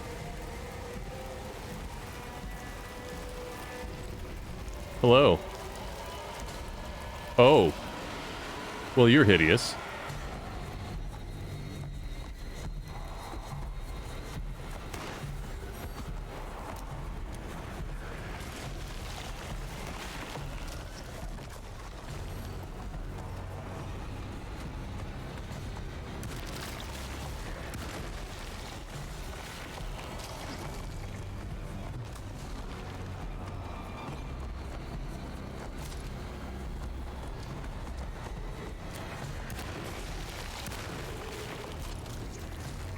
Hey, Robot's friend. Sorry, I'm in the middle of fighting an evil goat tree. I don't actually have words for it.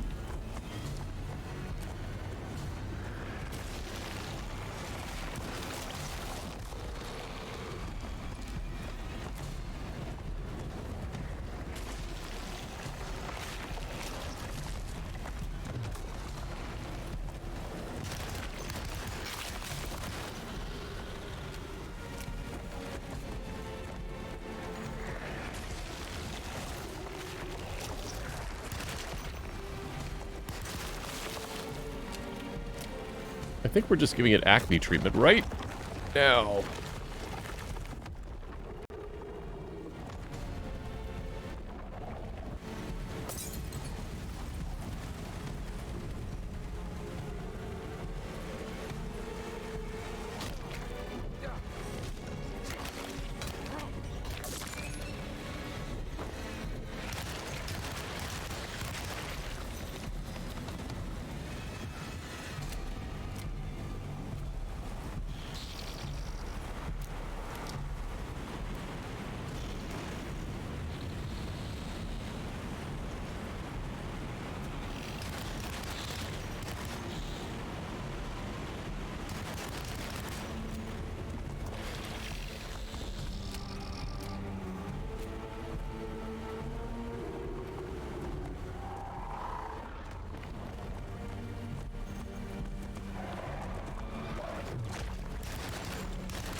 Reload, sir.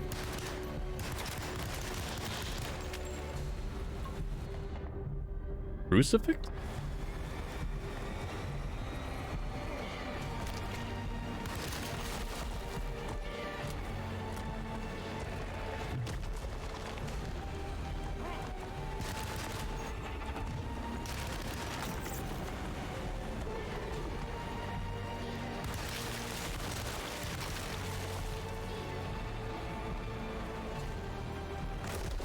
Shit. Get up.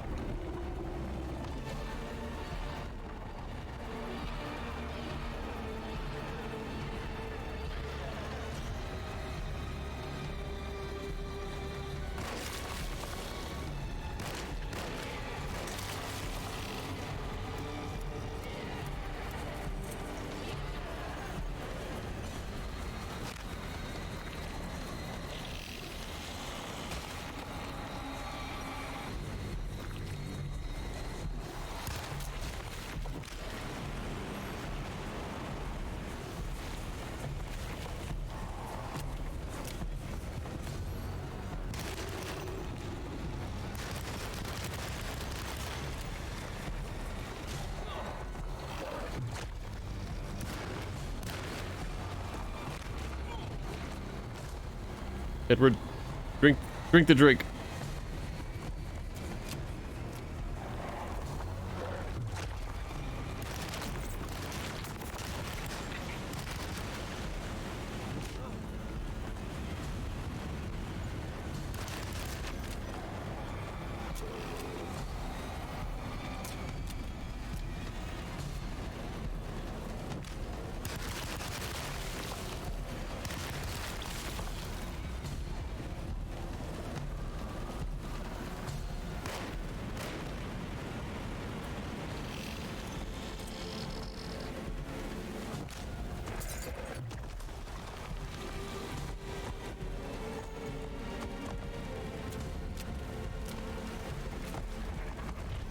Ah, that's what I expected.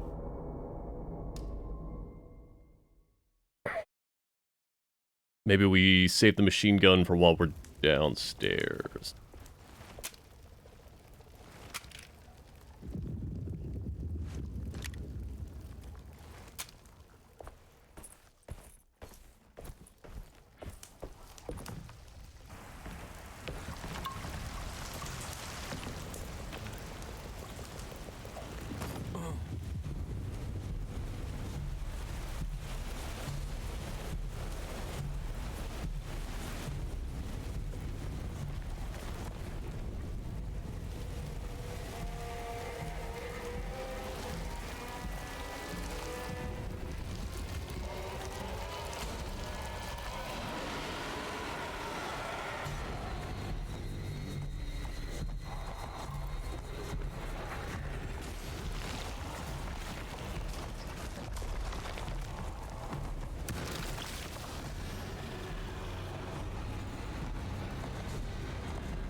Okay.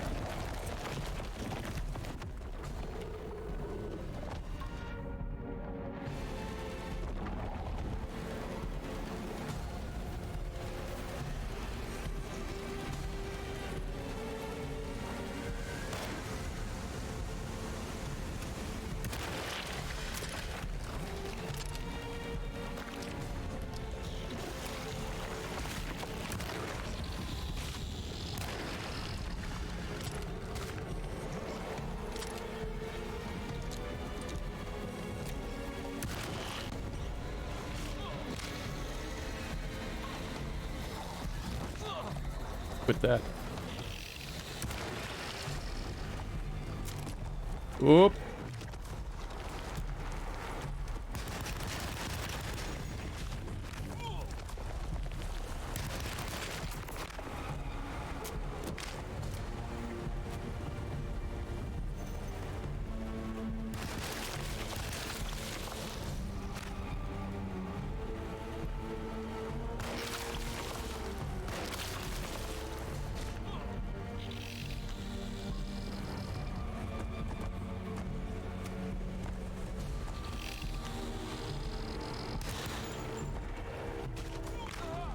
Oh! Whoa, I don't know what got me there. We'll give it 2 more shots, and then I will bump the difficulty down. I would love to finish this in 1 episode. Hello, Willow.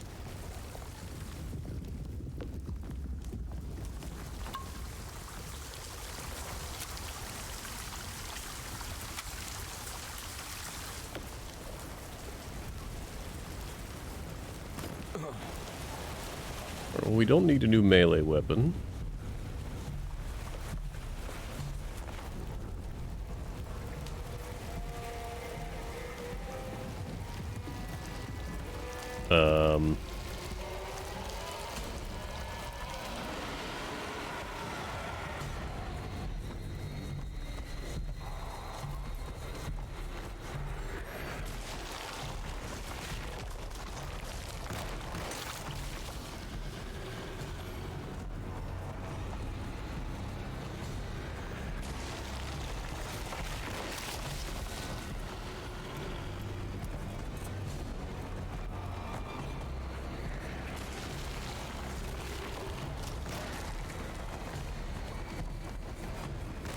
Oh, come on.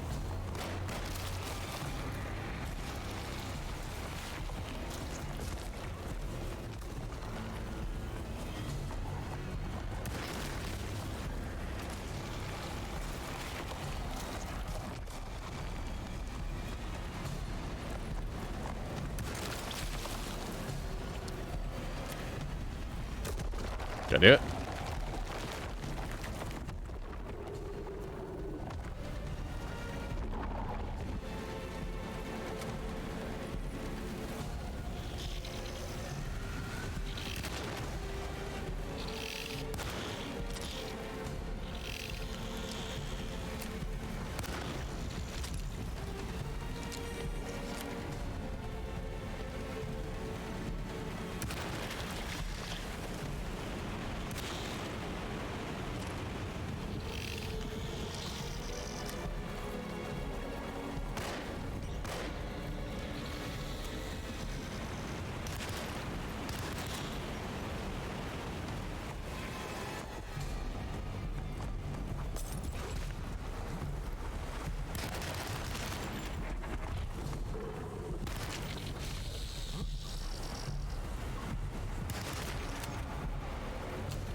Well, that's different than before. We doing better?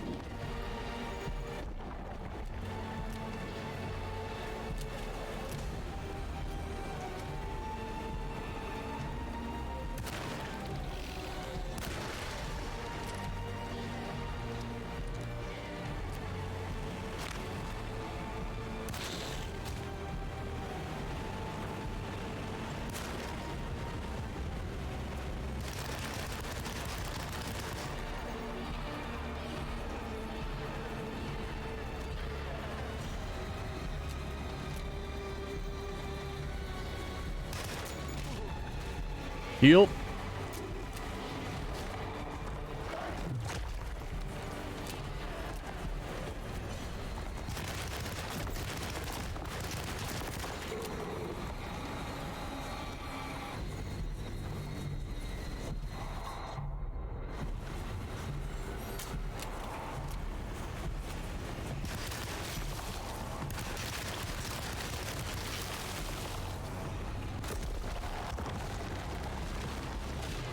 Get up.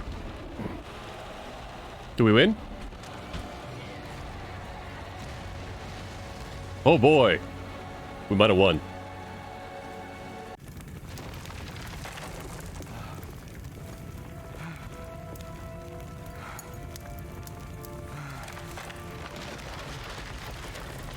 Well, Emily can't deny what was going on here now.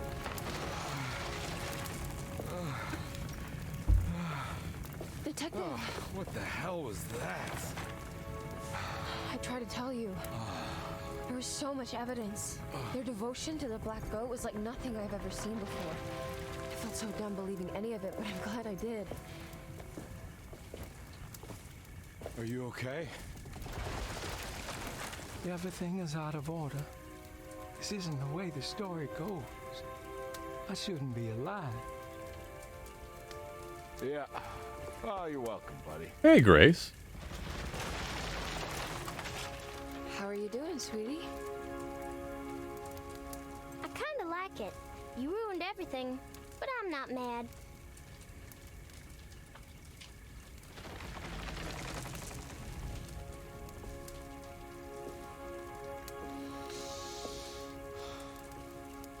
All right, you ready to head back to New Orleans?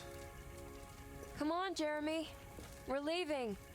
Can I come? I thought you said you didn't need saving. Don't leave her. She's important. Of course we're taking her with us. Yay, I'm important.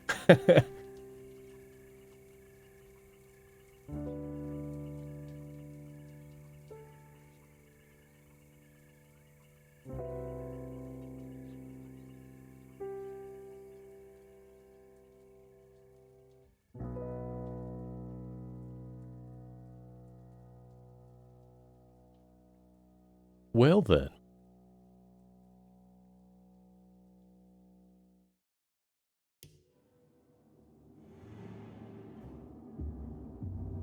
That was at least half of Alone in the Dark. I don't know how much those stories branch. I will do some digging. But I really enjoyed that. I thought that was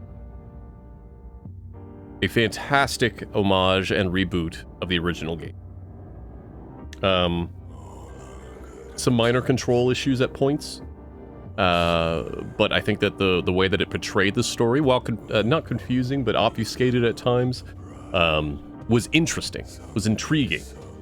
I thought Carnby did well, I thought Emily did well, Grace did well. The other characters were fine, but they were not given a lot to work with. They were really meant to kind of like add to the intrigue. I think they did totally fine.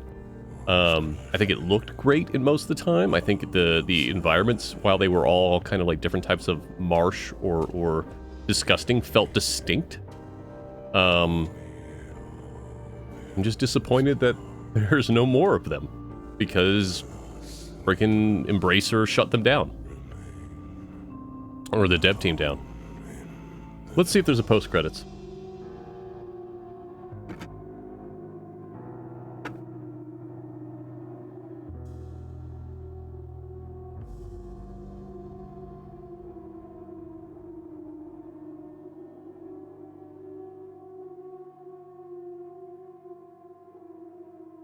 In fact, while we're doing that, I'm going to do some quick searches.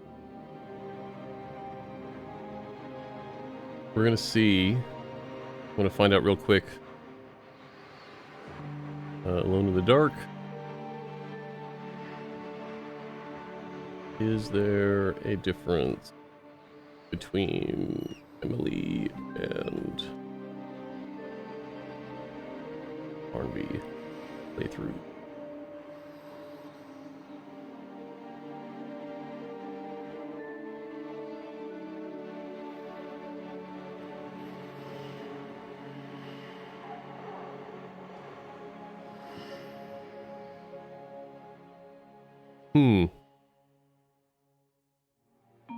So the answer is sort of, but not a lot. The main story is mostly the same. The events seem to happen in the same order. The characters are in slightly different areas. There's some difference in Chapter 4.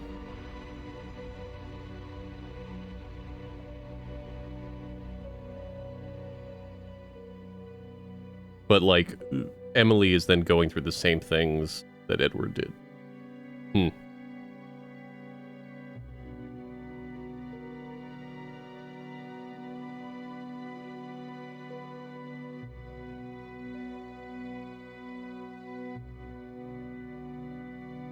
it's unfortunate. In the previous games, they really were different paths.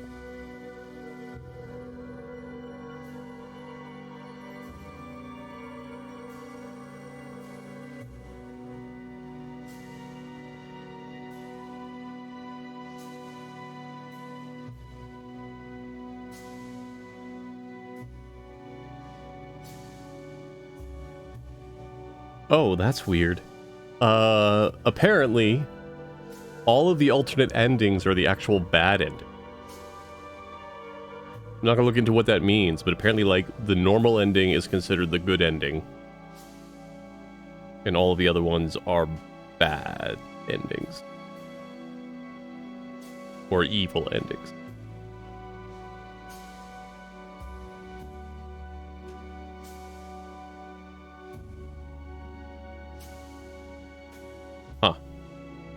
Well, maybe we won't do another playthrough then.